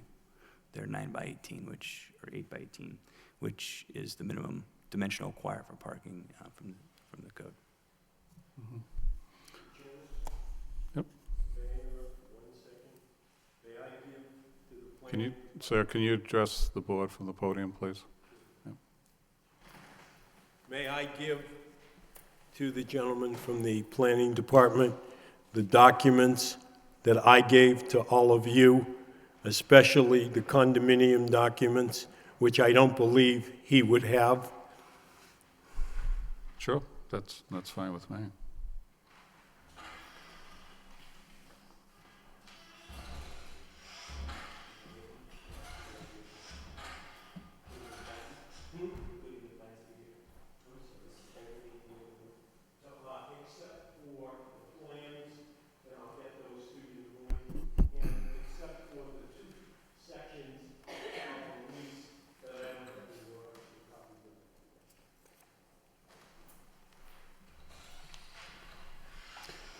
Okay, at this point, I'm going to open it up to the board and see if we have any comments, questions.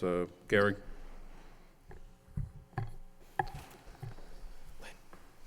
Through you, Mr. Chairman. My first question, as it relates to parking. Yes. I guess this question might be better answered by Mr. Nyman, to be honest with you. Sure.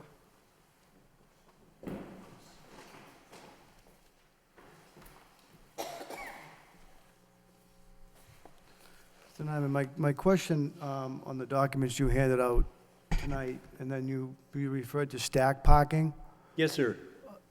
If you could just for a point of clarification, is the stack parking related to the condominium association parking, or is it related No. to the common parking? Stacked parking is referenced in the section of the zoning code that I gave to you, the small, I think it would be like pages 14, 15, and 16. That's where I got the phrase stacked parking, sir. Do you know where that is? And just as a point of clarification, as I look at the two documents, the one you handed tonight on Eastern Canal, the spots that are marked TP1 to TP21, is that the stacked parking area? It almost... I thought the stacked parking area was in the center of the, up front, closer to the building. So the P1 through P17? Believe so, sir.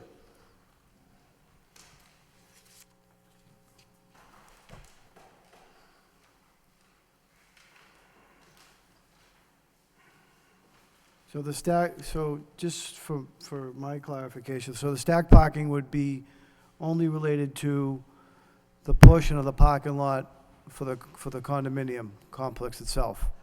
If the, I'm sorry, I made a mistake. If you took the plan, the 1988 plan, And do you see where the, below the, you see parcel 1A, then there are the two open spaces. In between the two open spaces, what I call the common area, that's where there is stacked parking, sir. So, And stacked parking would, in most condominiums, stacked parking would be allowed. The problem is, but it's got to, in Lowell anyway, it's got to be a residential condominium. This is a commercial condominium. Therefore, I believe in here, the code says stacked parking is not permitted. so in essence, trying to get a visual of the plan you submitted tonight, I would actually be looking at it this way, correct? Because that would be the Bridge Street entrance, the stacked parking? Bridge Street entrance would be, I believe, on the left. Left-hand side, correct? Okay.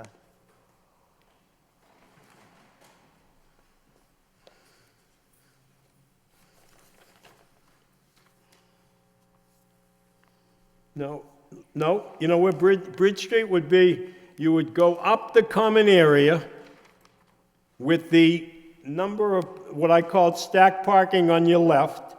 You would turn left, you would cross that bridge, and you would go right over the 11-foot wide entrance onto Bridge Street. May I approach? Sure. Please. Right here is, I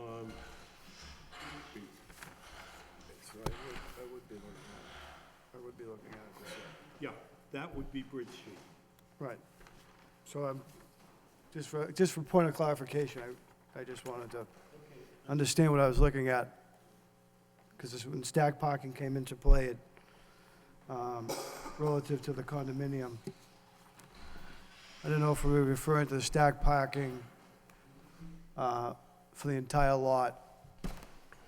Because when I'm looking at TP1 to TP21, that's what I thought the stacked parking was referring to as opposed to the other way around. So I appreciate the clarification there.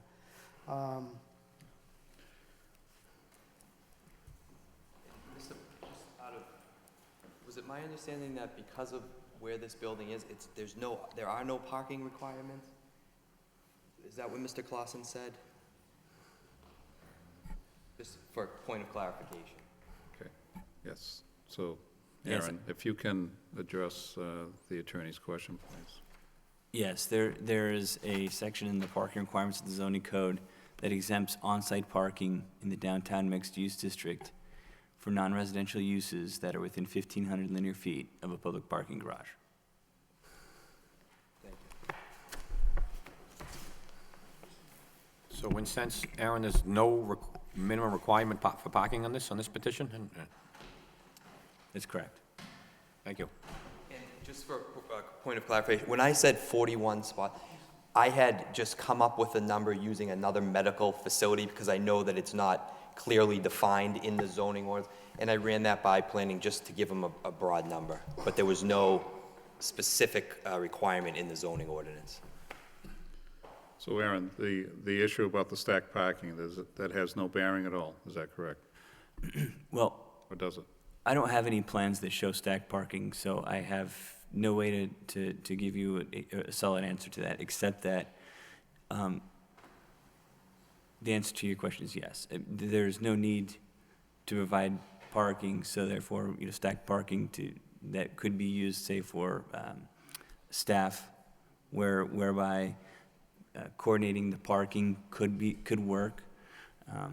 That would be fine because it's not being used to provide the parking for any on-site per the zoning requirement. It's used for the property owner's own needs, to cover their own needs.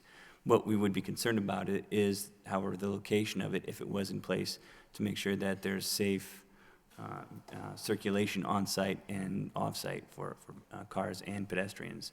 So, yes, they could have stacked parking because they don't need to meet any minimum parking requirement for the zoning. However, we would want to review that to make sure that circulation is, again, safe. Right, so they're gonna have to meet the requirements that the city has for both circulation and for the size of the actual parking spots. Again, the submittal that we have Yep. doesn't show stacked parking. Correct, and I believe, right, I also believe there was some comments from DPD around the parking as submitted anyways. You're correct? right, there's the aisle, the parking aisle closest to the eastern canal Right. isn't 18 feet long. Right. So that doesn't meet the dimensional requirements of the zoning code. And Attorney Occasion received those comments from DPD also, correct? Yes. Yep. And I addressed Right. that in my Yep. presentation. Okay, thank you. Thank you, Aaron. Gary, anything else? So through you, Mr. Chairman, to DPD, to clarify, the stack parking relates to the condominium association on its own, and then the common area parking that was mentioned for availability for downtown parking would be on its own. So there'd be two different parking questions. Is that fair to say? The zoning code doesn't address the condo association's requirements. The zoning code just addresses a particular use type and the parking needs that are required to serve that use type. In the downtown mixed use, non-residential uses are not required to provide parking on site. However, that does not keep a condo association in writing up their condo documents, having their own particular requirements. The zoning code doesn't address that. As long as it's meeting the zoning code's minimum requirements, and in this case, they're pretty minimal.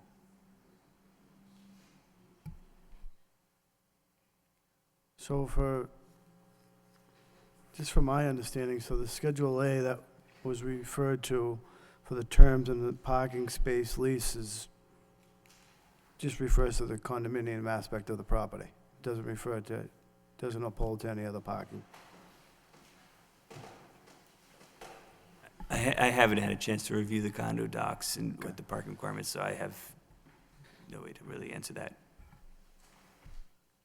Because we do have a comment in here regarding parking spaces for the facility, that's part of the petition in front of us, as it relates to, the special permit. Now that we're given this information of parking, stack parking, lease parking, Schedule A, kind of makes it just a little difficult to follow as what's the real clarification of parking, if it's separate properties or not. I guess that would be something I think should be looked at. The common area parking, Counselor, that's the center aisle parking would still be common area parking regardless of stack parking, regardless of condominium Right, documents? those front two rows are 9 by 18, which are in accordance with the zoning ordinance. And that last row is that 9 by 15, which I addressed. We would, if we had to restripe it, we would, to be in compliance with what we thought was the parking requirements, but it seems like we're getting a little different story now. But we will do anything to have the parking spots in accordance with the zoning bylaws.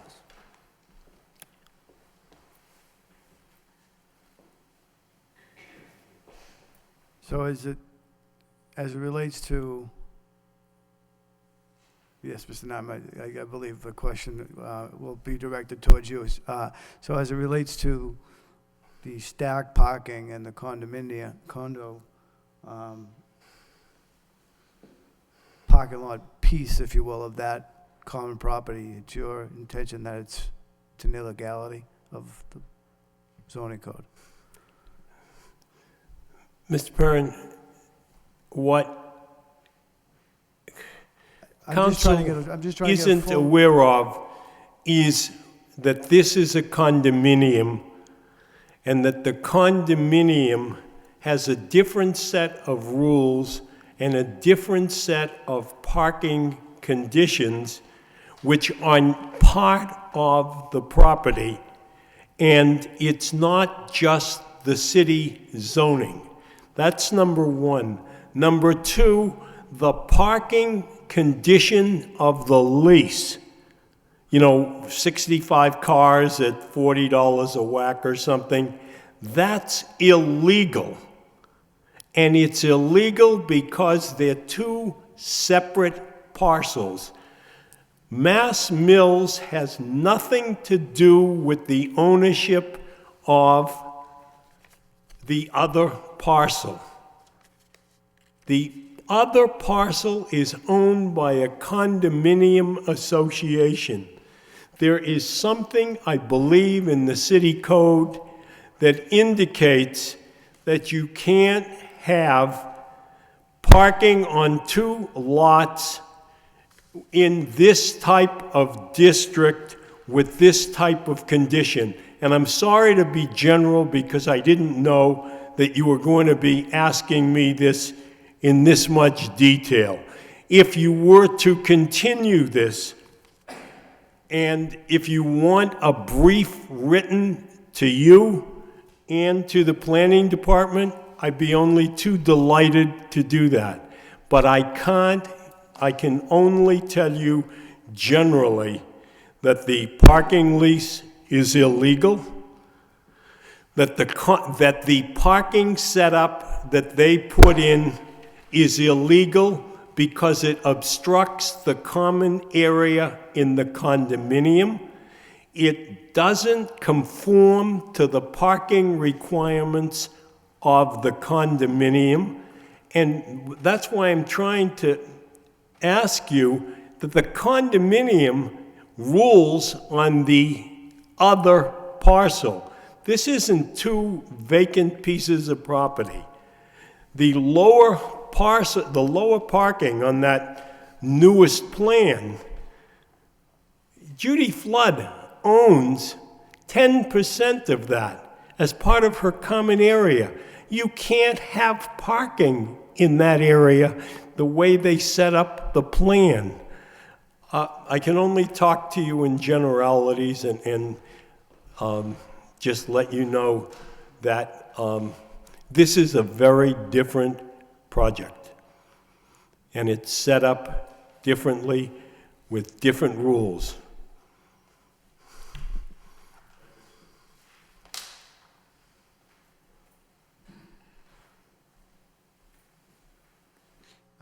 Through you, Mr. Chairman, I reserve the right to just review this document for any further questions. Thank you. Vesna. Thank you, Mr. Chairman. The question probably best be answered by Ms. Lynn Brown-Sewers, because I'd like to learn more about the program. Yes, Mr. New. Thank you. Ms. Seward, the New England Community Center, this project, is there any type of similar project elsewhere in the state or in the 5th District? Yeah, there's one in Chelmsford called Lifelinks. They've been in Chelmsford for many years. And then there's one in Billerica called TIL. It's also a day habilitation center. People get confused with adult day health and day habilitation. There are adult day health centers in Lowell. There's one on Broadway Street for Alzheimer's individuals that have Alzheimer's. And day habilitation is very different. And we do not have that in our service area. If you know, how long have the one in Chelmsford and Billerica been in existence? I think the one in Chelmsford, actually, they've just moved into a larger unit that demonstrates an increased need in that area of their town. And I believe, and maybe Gail may be able to answer this because she's a proper employee. Did you left Lifelinks? How long? I would say over 20 years. Over 20 years. The project of New England Community Care, the clientele that you are going to recruit, what percentage of the clientele that you recruit come out of Lowell or from Lowell? Well, it's going to be the majority of them, because when they reach 22 years of age, that is the time they need to leave the high school, and they're no longer in special ed classes. So they have to find a place to go, or their parents have to stop working and stay home and take care of them. There aren't many options for these young adults. Some of them will go off to college, obviously. Others that have severe injuries, like brain trauma or injuries suitable to that, or lifelong illnesses like Down syndrome and others, will have to find a facility to go to. And these young adults certainly do not belong in a nursing home, and the families want them to be productive and go to a facility that's going to care for them. Otherwise, the parents, these children are home alone during the day, because as we know, both family members have to work today. So currently, if they do need it, the 22-year-old and up, who needs this type of service, currently they would go somewhere else, either Chelmsford or Billerica. And many of them travel long distances to Lawrence, and they're spending an hour and a half to 2 hours a day in a van with 8 to 10, 12 other individuals that are disabled, traveling into Lawrence to go to a program that's in Lawrence, or they're going outside the area of Lowell to travel to get services like this. So this individual would not be driven by themselves, or the family member would not drive them to the facility? Absolutely not. These individuals require a handicapped accessible vehicle, van, and transported by people that have the clinical skills to transport these individuals in the event there should be some sort of a crisis on the van. These people have to be transported by medically capable drivers. So if it's an all-day service, you indicated that food will be catered to the facility, is that correct? Yes. Are you planning to, the catering service would be in the Lowell area? Actually, the catering service that we have contracted with at the moment is from Lynn, Mass. I've chosen Side Kim Foods because they have a long history of providing different styles of food for those people that may not be able to swallow. They may have their food pureed or medically pureed, and they have a variety of suitable menus for cardiac care, diabetes, etc. They have a proven track record in providing prepackaged meals, homemade meals, to a variety of hospital facilities. You indicated you anticipate of hiring between 30 to 50 employee? Yes, the ratio ranges from 1 to 4 or 1 to 7. So you may have an individual that requires a lot more services than somebody that requires a 1 in 7 care. So if you have a facility that has 100 people during the day, we need to hire a minimum of 7 people for 7 people for every, 1 person for every 7 of those people. And those people have to be healthcare professionals, licensed professionals. They cannot be even a certified nursing assistant. It can't be somebody like myself. We have to hire registered nurses, licensed practitioners, clinical psychologists, social workers, psychiatrists, occupational therapists, physical therapists, behavioral therapists, and all of the like. So we have to have a very high level of staffing and a very high ratio. Thank you, Ms. Lynn Brown-Zeus. You're welcome. I do believe, as other speaker before indicated, this kind of proposed use is needed basically in the city, as and it certainly provide local job to local resident, and in turn spend in the city and help the economy. But let me ask the council for this project. Yes. Questions. With regard to the statement that Attorney Nyman spoke of with regard to the fund and that disarray and the other issues that he raised, is there any plans to fix them up and make it the facility look, nice? Absolutely. There's the fence in the back that we are prepared to work with DPD and the National Historic Park to clean that up. Also, there are islands in the parking area that the landscaping hasn't been kept up. We will do that. We're going to replace the awning in front, and we're making a substantial investment in this property. The windows are going to have to be repaired. The building's going to have to be completely retrofitted inside. So it's going to be a first-class facility, and it will be an asset to the downtown area. Did you have a chance to look at the parking plans that Attorney Nyman submitted to the board? Well, Attorney Nyman gave me half of a package. He didn't give me a full package. Well, did you have a chance to look at the parking plans? I have looked at the parking plans that were submitted, and Do you have any I'm sorry, go ahead. Attorney Nyman is talking about the condo docks. That may be an argument for a court of law, but for the zoning board purposes, it appears that the spots that are on the plan are in compliance. And I know he's giving legal opinions to you, but there are 65 spots on there. As I said earlier, at least 41 are within the size required under the zoning ordinance. And then that 41 was a number that was, because there's no defined number of spots that are needed for this property, that's a number that we came up with using other facilities. But from hearing from what DPD is saying, that because there's a garage within 1,500 feet, there is some flexibility relative to the parking, and we will do what we need to do to be in compliance with whatever condition you wanted to grant on the license. Do you have any response as to the stacked parking that Attorney Nyman indicated in the plan that he submitted to us? I don't see the stacked parking, but I'm not a parking expert either. I'm not 100% sure. He's talking about a common area, then not a common area. And from these are the experts over here, and they're saying they don't see stacked parking. So that's what I'm relying on, is the expert opinion of the Department of Planning and Development. Thank you very much, sir. Thank you, Mr. Chairman. Thank you, Vesner. Corey? Yes, to you, Mr. Chairman. Well, we have a series of plans in front of us here this evening, and Mr. Nyman's points regarding that this plan may not be a legitimate one, but I'm looking at a plan that's stamped, and as a board member, I'm going to consider it accurate and legitimate. I don't know how else to put it.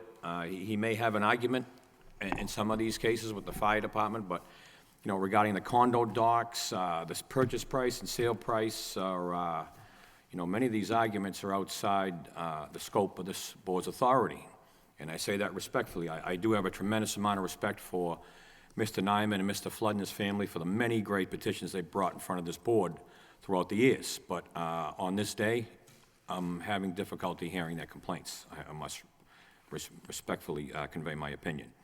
We do have a plan that has, stacked parking dated from 1988.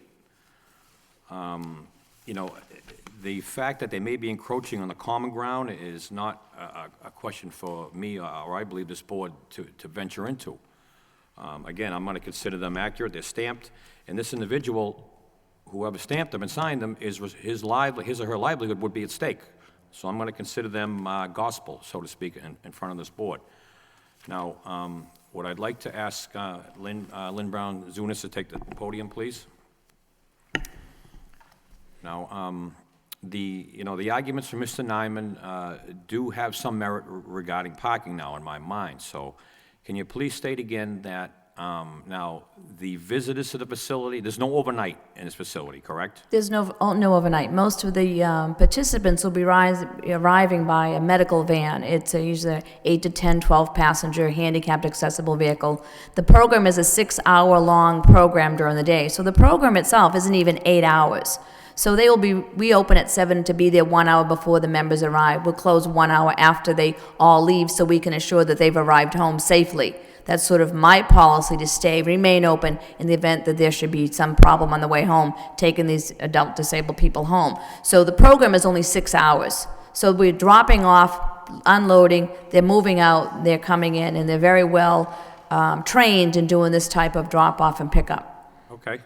Now, their proposed plan states about 65 parking spaces, and I would like this, I don't know which way it's going to go, but I would like to have that reviewed for accuracy. Not questioning anything, but maybe planning and development, we can make that a condition. I would like it at the very least reviewed if this were to get approved. But okay, so no overnight, and that's great. But so how many staff members per day or vehicles are we talking during the day? I think we're going to have an average of 30 to 35 people there during the day.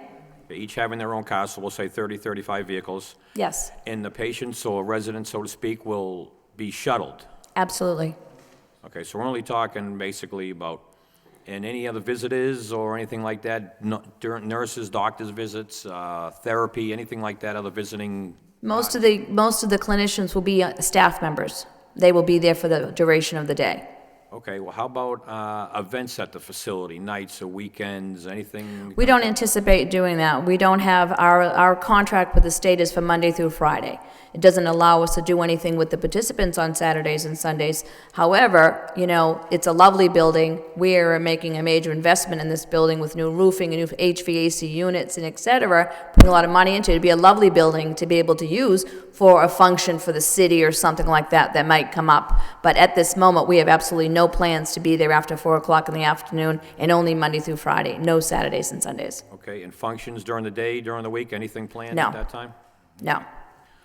Well, you know, as a board member, I think it's one of our obligations to assist these individuals to the best of our ability. And I think this is an empty building right now that's not doing anybody any good. And it may not be a perfect fit, but there's nothing else in front of me that appeals to me at this time. So I do support the petition. I think it's a great fit.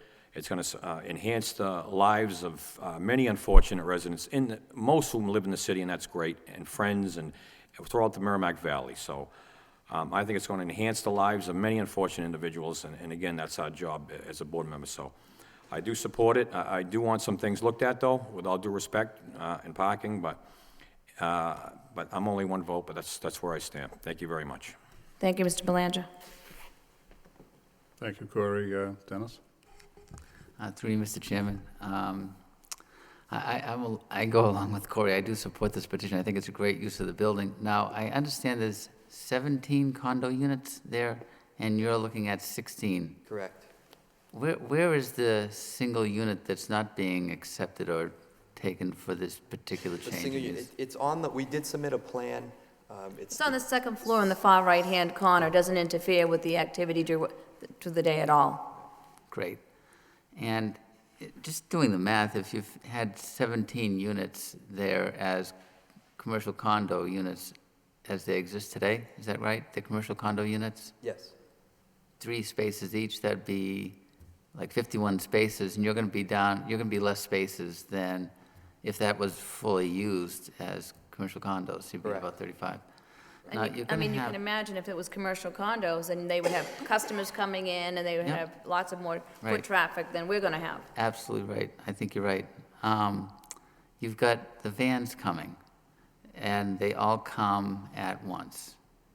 Within about an hour and a half, some of these people take longer in the morning to get ready to leave, and they have nurses that come to give them the medications and get them groomed and dressed and ready. So there's almost like an hour and a half window of these folks that will be coming in and getting dropped off. Most of them be starting about 7:30 in the morning so they can leave their homes so that their parents can get off to work.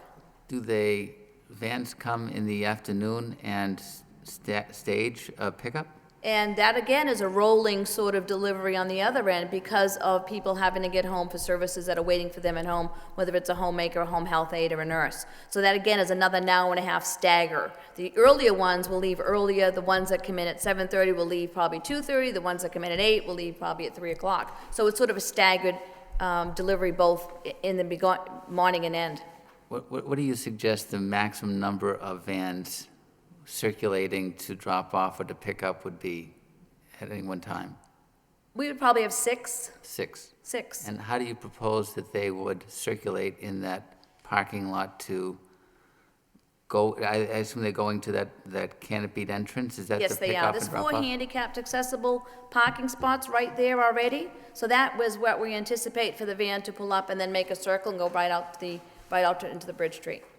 So they're going to pull in, park in the handicapped spot, and then load or Yes. unload, and then back out and drive out. Makes sense. And as Aaron has pointed out, that we don't even need to worry about the parking for the facility because they have the parking garage. And even as a worst case, I counted 43 spaces here, just striped in the old plan. So even if you're stuck with the old plan, you have more spaces than you're predicting you'll even need for employees. Right. Okay, well, thank you. I have no further questions. Thank you. Thank you, Dennis. Well, based on everything that's been discussed so far, and not to beat a dead horse as far as the parking goes, as far as the plans that were submitted by you, Attorney, where would the Unit 17 parking spaces be after it's all said and done? Just so I know. According to the plan, there are no designated spots, but we'd be more than happy to designate spots for them. So if this petition is approved, yes. What is your plan to, I'll say, control the parking there, as in, if you're going to own X amount of spaces, how would one know that those are under your control? Well, where New England Community Care would own 90% of the lot. Right. So if I drove in there in the future, how would I know those are owned? Well, I guess we would have signage, number one, put up, and for the flood law office, although it's not there, or whatever entity they end up selling to, we would have signage for their designated spots.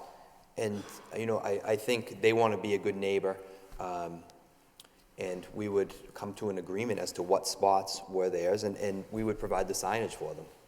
Okay.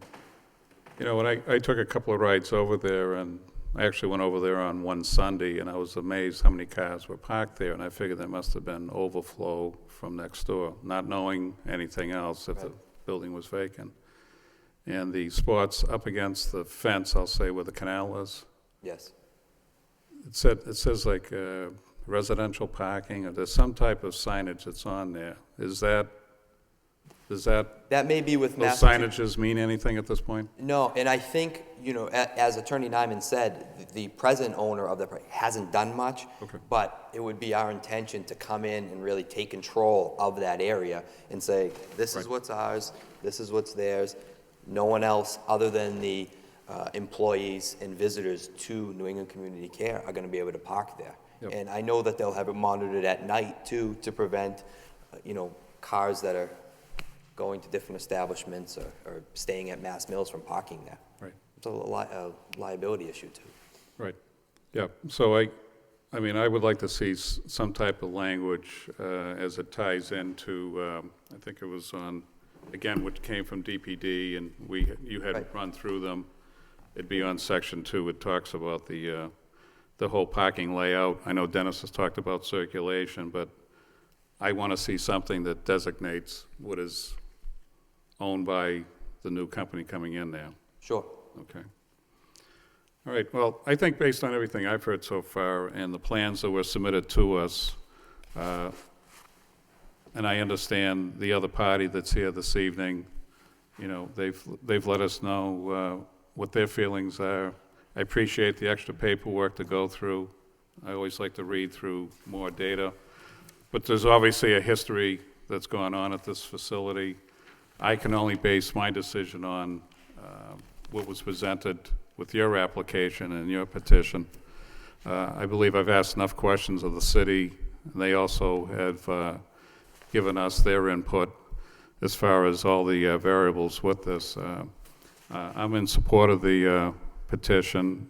I think everybody's explained, you know, the obviously the need for these people. I also understand it brings a little bit of, hopefully, economic activity to the downtown area with employment and supporting the small businesses in the area. So I believe as far as conditions, and if any of the board members want to jump in, I mean, the first thing I would start with is the DPD listing that you had run through. I would like to incorporate all 6 of those conditions that were outlined and you had gone through. I don't think you have any issues with any of those 6 conditions. No, the only one relative to getting a grease trap in the, we're going to be catering the food, but if the health department wants to look at what we're doing, that's fine. Well, having served on the Board of Health before, there could be something about prepackaged, but we'll let the health department, you know, deal with that. They'll deal with that. We That's don't fine. have to condition on that. That's fine. Does anybody else folks have any other conditions? Mr. Chairman, as I think out loud, I would like to see some kind of signage on the street indicating the facilities there. You know, for, I don't know if there's going to be many visitors, but I don't know if you think that's a wise idea, but when if it gets congested there due to construction, which seems to be going on a lot, you know, I think a street signage out front, working with planning and development, some kind of signage on the street would be beneficial too. But I'm only one vote. I don't know. Well, I think, correct me if I'm wrong, Attorney, you mentioned something about putting the name of the company where the napping. On the awning of the building, correct. Yeah, but that's not visible from the street. No, that's not, you're right. So if we need a sign on Bridge Street, we'll put a sign on Bridge Street. We have no issue with that. Yeah, and then based on the signage requirements, I guess, Correct. hopefully we won't have. Correct. You won't be here before us again on signage. We'll make sure we run everything by. Right, Rachel? Gary, you had a comment? Yes, through you, Mr. Chairman, as it relates to the parking lot, parking issue, stated earlier, Counselor, you're going to restripe the parking lot? If it's required, we will restripe the parking lot, yes.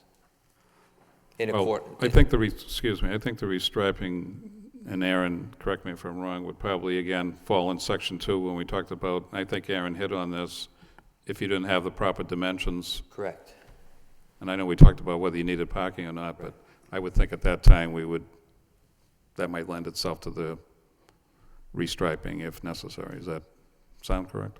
Yeah, my sense from the board is that you're asking us to work with the applicant to review the entire parking lot, make sure that it has parking spaces that meet the dimensional requirements for safe and functional circulation on site. And if there needs to be adjustments, that we would work with the applicant to make those adjustments. Yes, I would like to see it reviewed, Aaron. It has been challenged here tonight, and it may have merit. I don't know, but I would like it reviewed and restriped. Anything else, Gary? No, I just wanted to be clear on the parking itself, that the dimensions, and we do meet the requirements, and if striping is going to be part of the requirement, it does take place.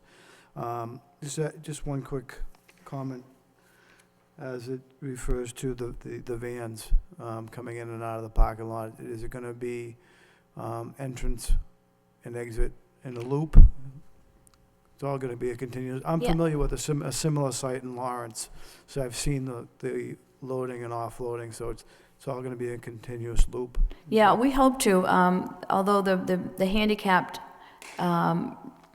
spaces now face the building. Yes. So we will be probably pulling up in there and then maybe backing out, but there is opportunity there to actually, if there's no other van there, to pull right in, unload in the handicap, and then turn around and go right out of the parking lot. That's the easiest route, and I think that's the most efficient way to do it. I agree, it's efficient, and the site that I'm familiar with had the similar situation where they would pull in, but then they eventually put in ramps, and I was just kind of curious if the backing in and out was going to be a concern. No, and but it's all obviously it's not. handicapped accessible, it's all one level, so it makes it very easy to transport people in and out. Right, okay, thank you. Thank you. Mr. Chairman. Any other conditions or comments before we? Okay, Mr. Secretary. Okay, here goes. I'll make a motion to approve with the following conditions.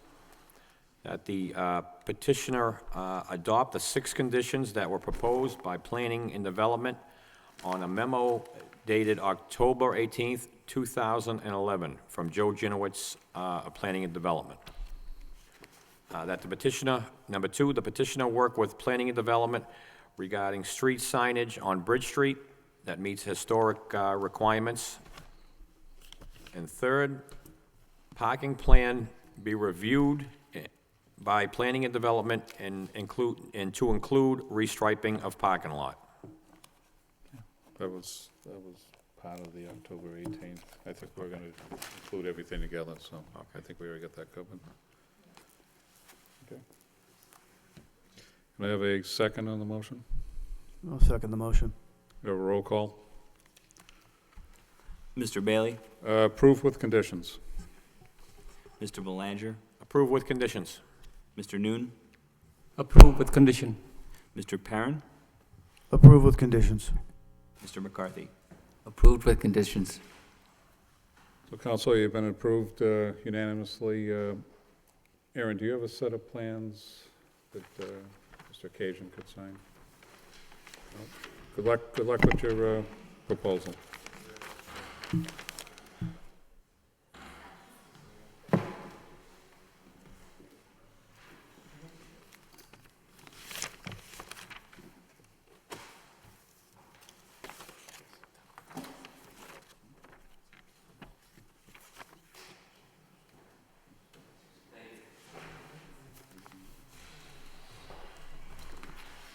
Mr. Chairman, is there a way that we can get a copy of the decision when it gets filed with the clerk? Could we be notified? Thank you.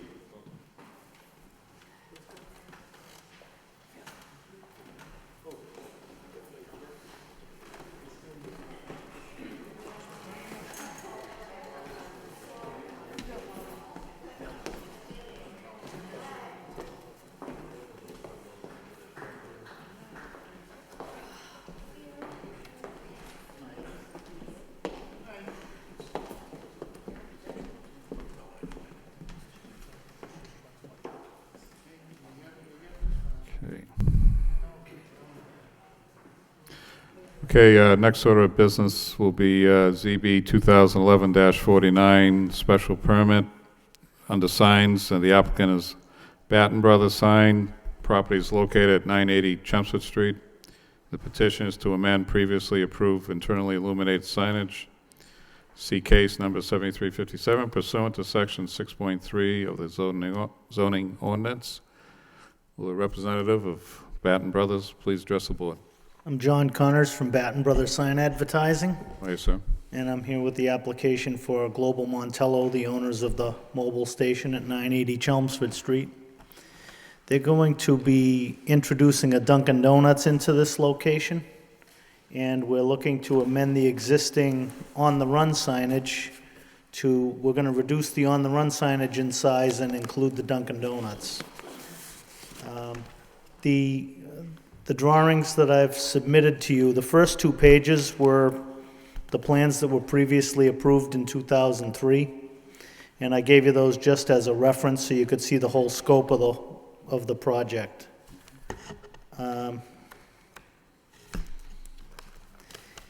Yeah, I think we'll address the freestanding sign first. I think that comes up as page 3. Sure. The existing on-the-run sign is the second sign down on the pylon sign. The mobile sign that's above on the top and the price sign below will remain exactly as they are. We're going to remove the on-the-run faces and change them to a white background that will include the on-the-run on the top and the Dunkin' Donuts on the bottom. I know that I did get a letter from planning about the color of the yellow that is in the faces. It will be the same yellow. It's just that the way the artwork was given to me, I had no option to change it. So when I showed it more as a representation, not for color match. Okay, so you're fine with the comments made by DPD? Yes. Okay, good. On the building, we're going to be removing a set of channel letters that's roughly 70 square feet that currently says on the run, and that's on a yellow background. The yellow background is to remain and will be patched and painted the same color. We're going to be replacing it with a smaller on-the-run sign and a Dunkin' Donuts sign. The 2 combined signs add up to roughly 46 square feet, replacing the existing 70 square foot sign. We're basically just looking to continue the use of the illumination on the site to keep it in line with the existing use. Anything else you'd like to add, sir? No, but I'll answer any questions you have. Okay, thank you. I guess at this point, Rachel, if I could just have you come to the podium for a second, please. Oh, Actually, Joe Gunowitz did the most of the review on this one, so I'll let him I answer. appreciate you hanging around. Thank you. So, Joe, any, everything that the petitioner just mentioned, any issues or comments you have in regards to what he rebutted?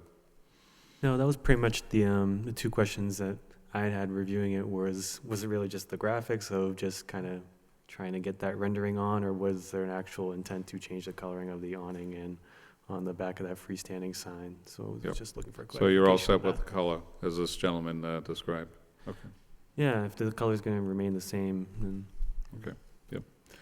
And it was good to see, I don't see anything here about dimensional requirements that were presented, so it looks like we're going with the same size and just changing up the, Well, the building sign, we're reducing the size of. oh, sorry, yep.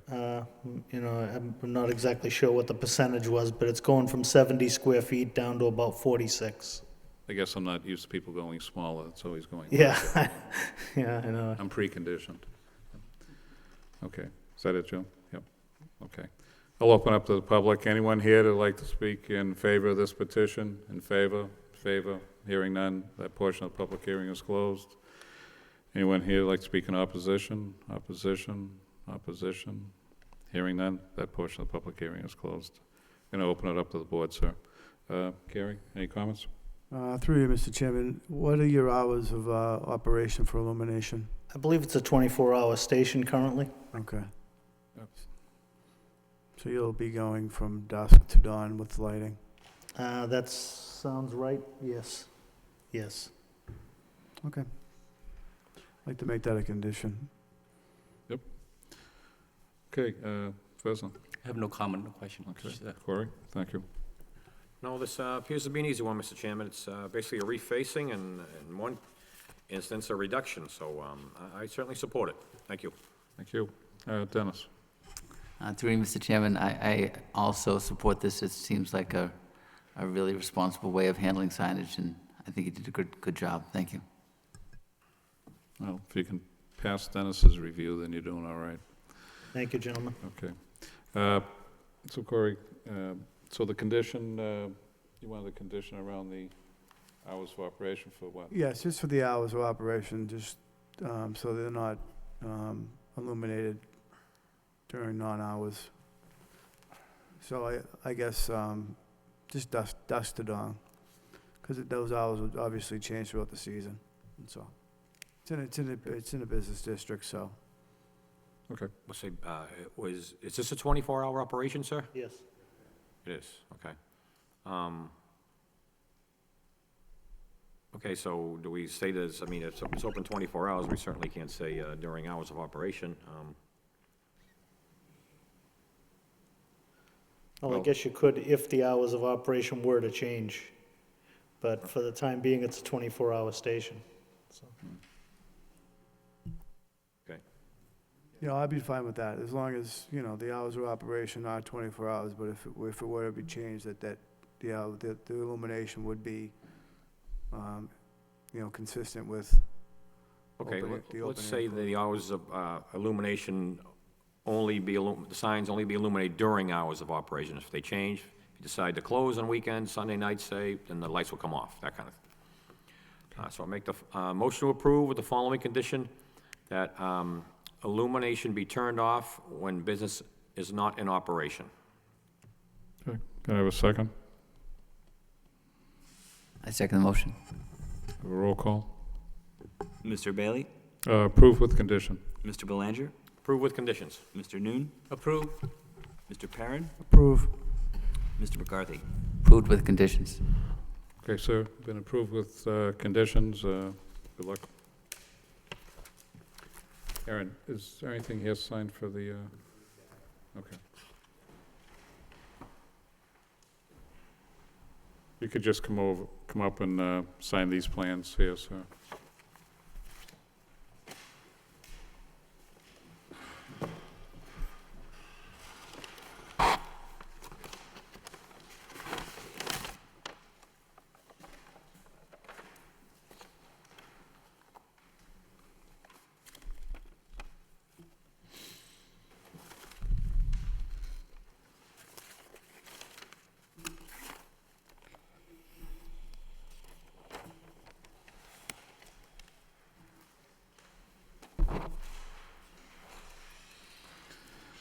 Okay, our next order of business is back under continued business.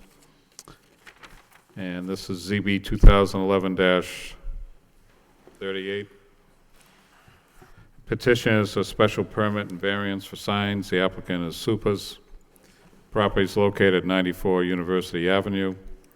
And the petition is to internally illuminate a new overhanging wall sign that does not meet the size requirements pursuant to section 6.3 of the zoning ordinance. And if you hadn't run out of the room, you could have been next in line, but Thank you. so be I'm it. sorry to keep you guys. Nope, that's okay. That was interesting anyway. Yep. Okay, so if we can pick up, you were in here a couple of weeks ago and submitted some new plans, so if you can bring us back on the new plans and what has changed. Please. A concern was voiced for snow load because it's projecting awning over the sidewalk, and we eliminated all flat surfaces on the awning. It's something that didn't take away from the aesthetics of the awning or its effectiveness. It's still within the town's 2 linear foot per square footage of frontage, so we think it's kind of working within the planning board and the zoning board, and if you have any questions, we'll gladly field them.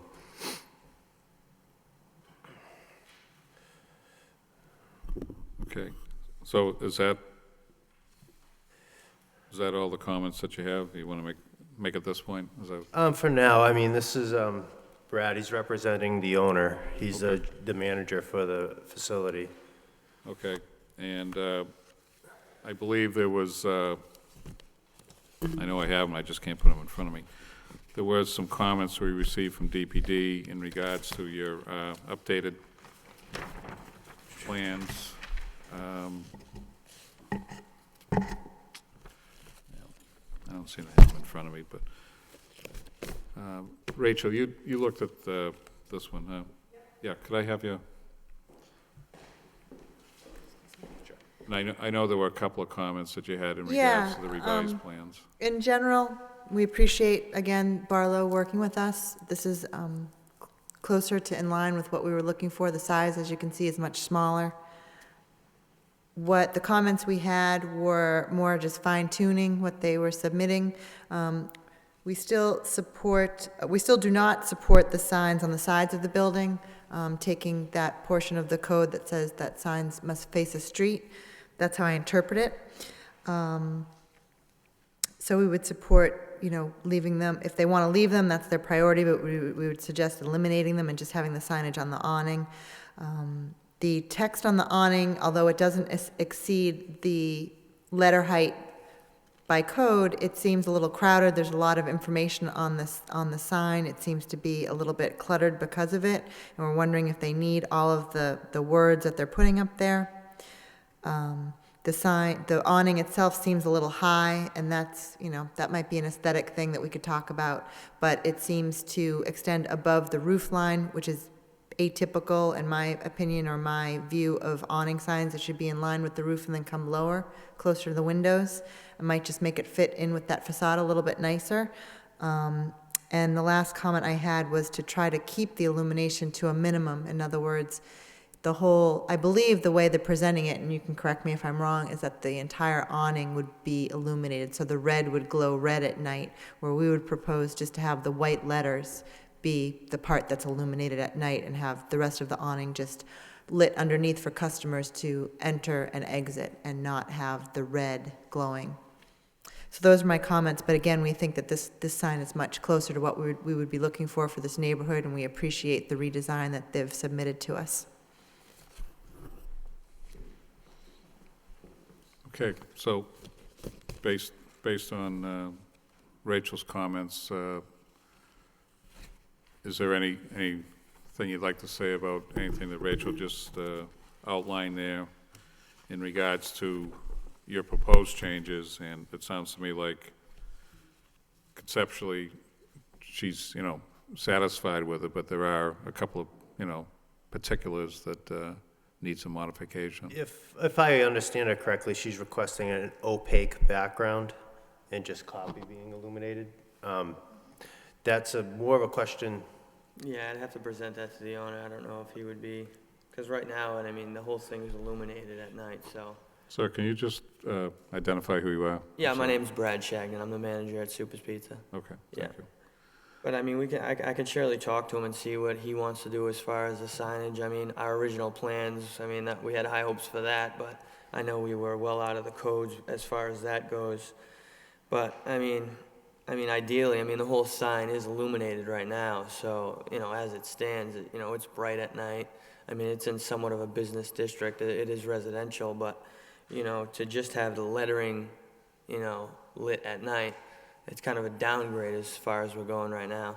I mean, the sign's a little sloppy. We want to make it newer, nicer, and still have that brightness at night, you know, instead of just the light, you know, the lettering. So we do want to clean up the sign because it's an older sign. It's been on the building for maybe 20, 30 years. I don't know exactly how long. I'd hate to lose some of that light, though. You know, we are on the college campus, you know, with the kids being out at night and everything. I mean, they know we're there, but I definitely don't want to lose any of that lighting, you know, but I'm also willing to work with anything. I mean, obviously we need to change the sign. It's a much older sign. So, you know, any requirements that you guys have that you need us to follow, I mean, the owner, I'm sure, is more than willing to work as far as that goes. So, you know, I can run it by him, and you know, hopefully it's something that you guys can look into a little bit more. And I would hate to lose all that lighting, you know, because if you ever go by at night, it is a pretty bright sign. So if we dumb it down to where the letters are just lit up, I think you're gonna lose a lot of it. So, I mean, as far as the clutter goes on the sign, we can surely, you know, take away some of the lettering. You know, I suppose we don't need all that, and maybe just throw a couple super symbols on there as far as that goes. You know, just so it's not so much of an eyesore. But you know, that's pretty much it. Okay.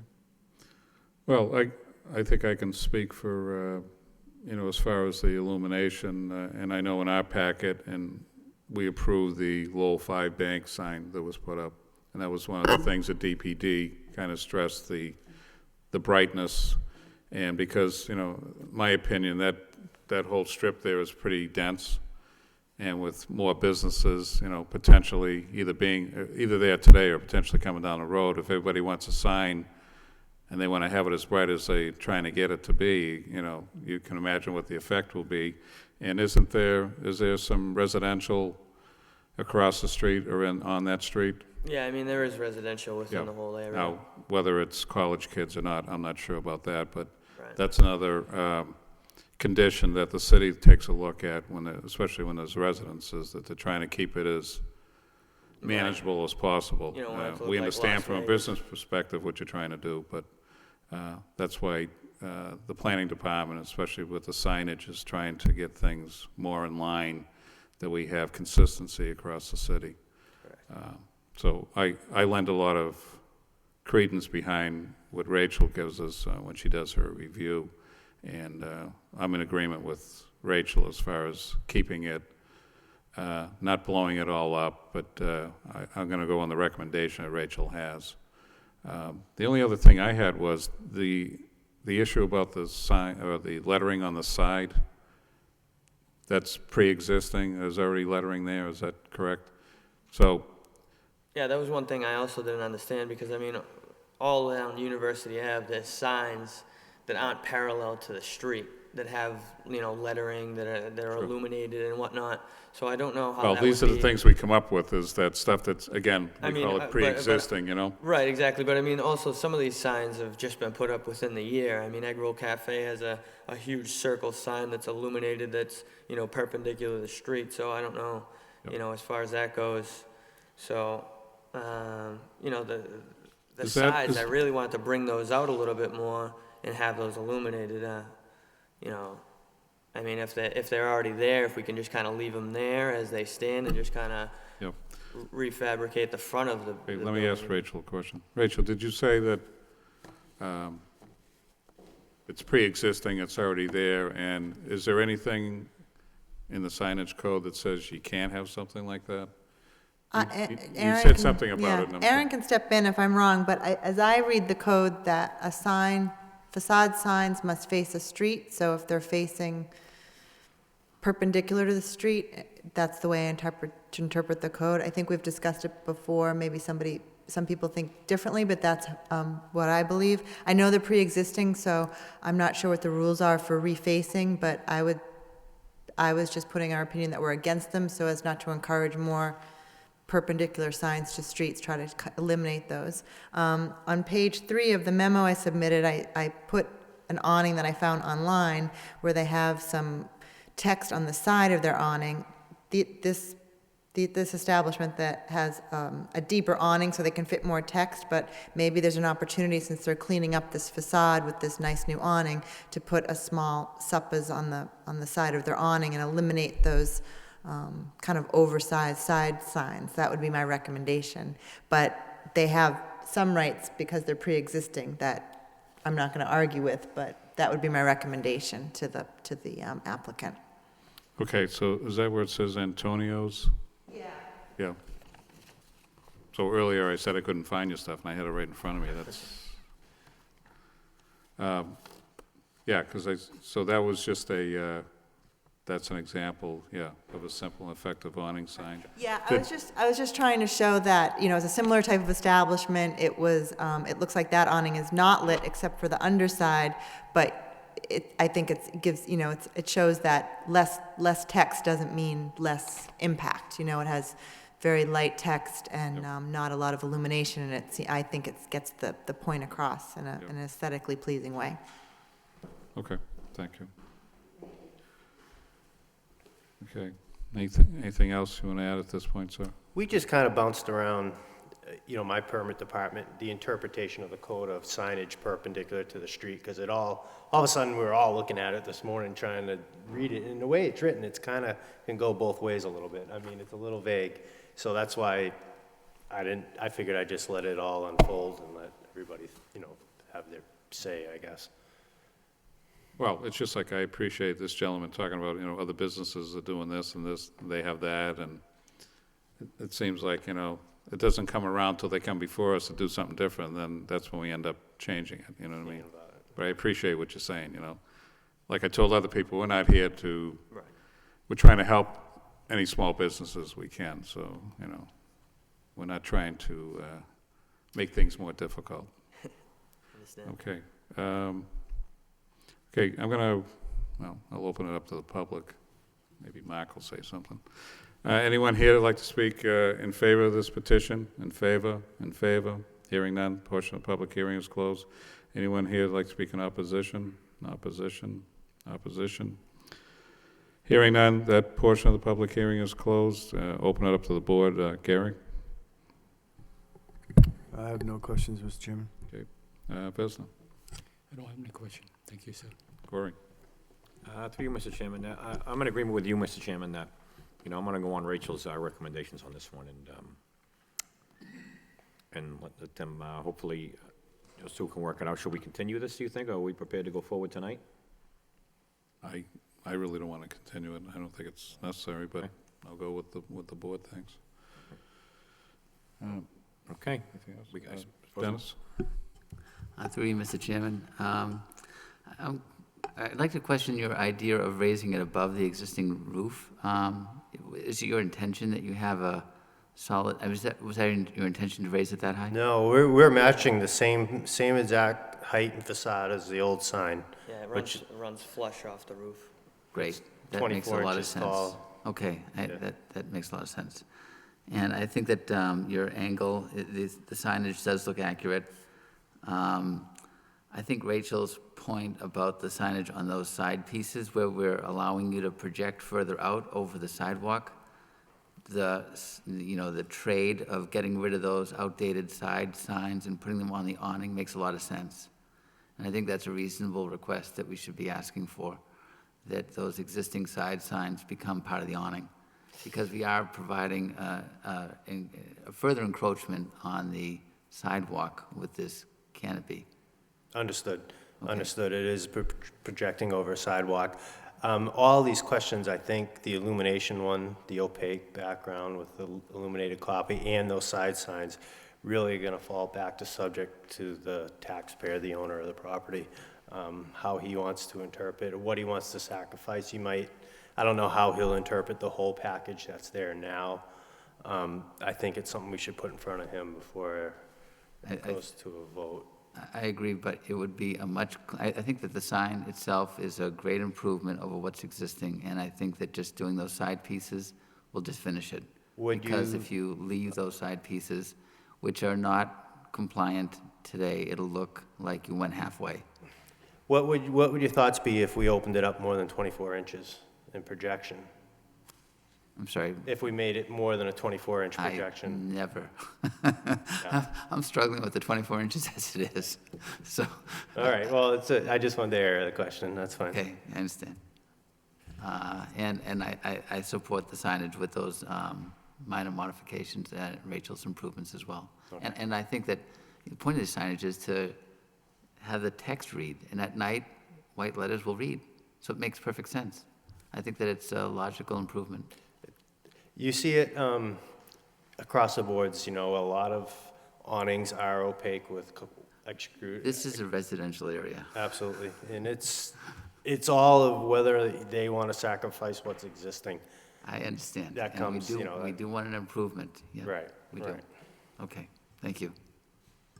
Thank you, Dennis. So, are you saying you need to talk to the owner before you make a decision? I'd hate to request another continuance, especially, you know, time, I know your time's valuable, I see. You know, Board Member Belanger asked about, you know, the continuance, and if you're asking that you got to speak to him, then if you want to continue it, you know, my expectation is next time you come back, that we're ready to make a decision. I'm not going to go, you know, 2 more times, 3 more times. Oh, agreed. If you want to talk it over with him, I think you understand what this board is proposing and would support. I think you've heard from DPD what their thoughts are.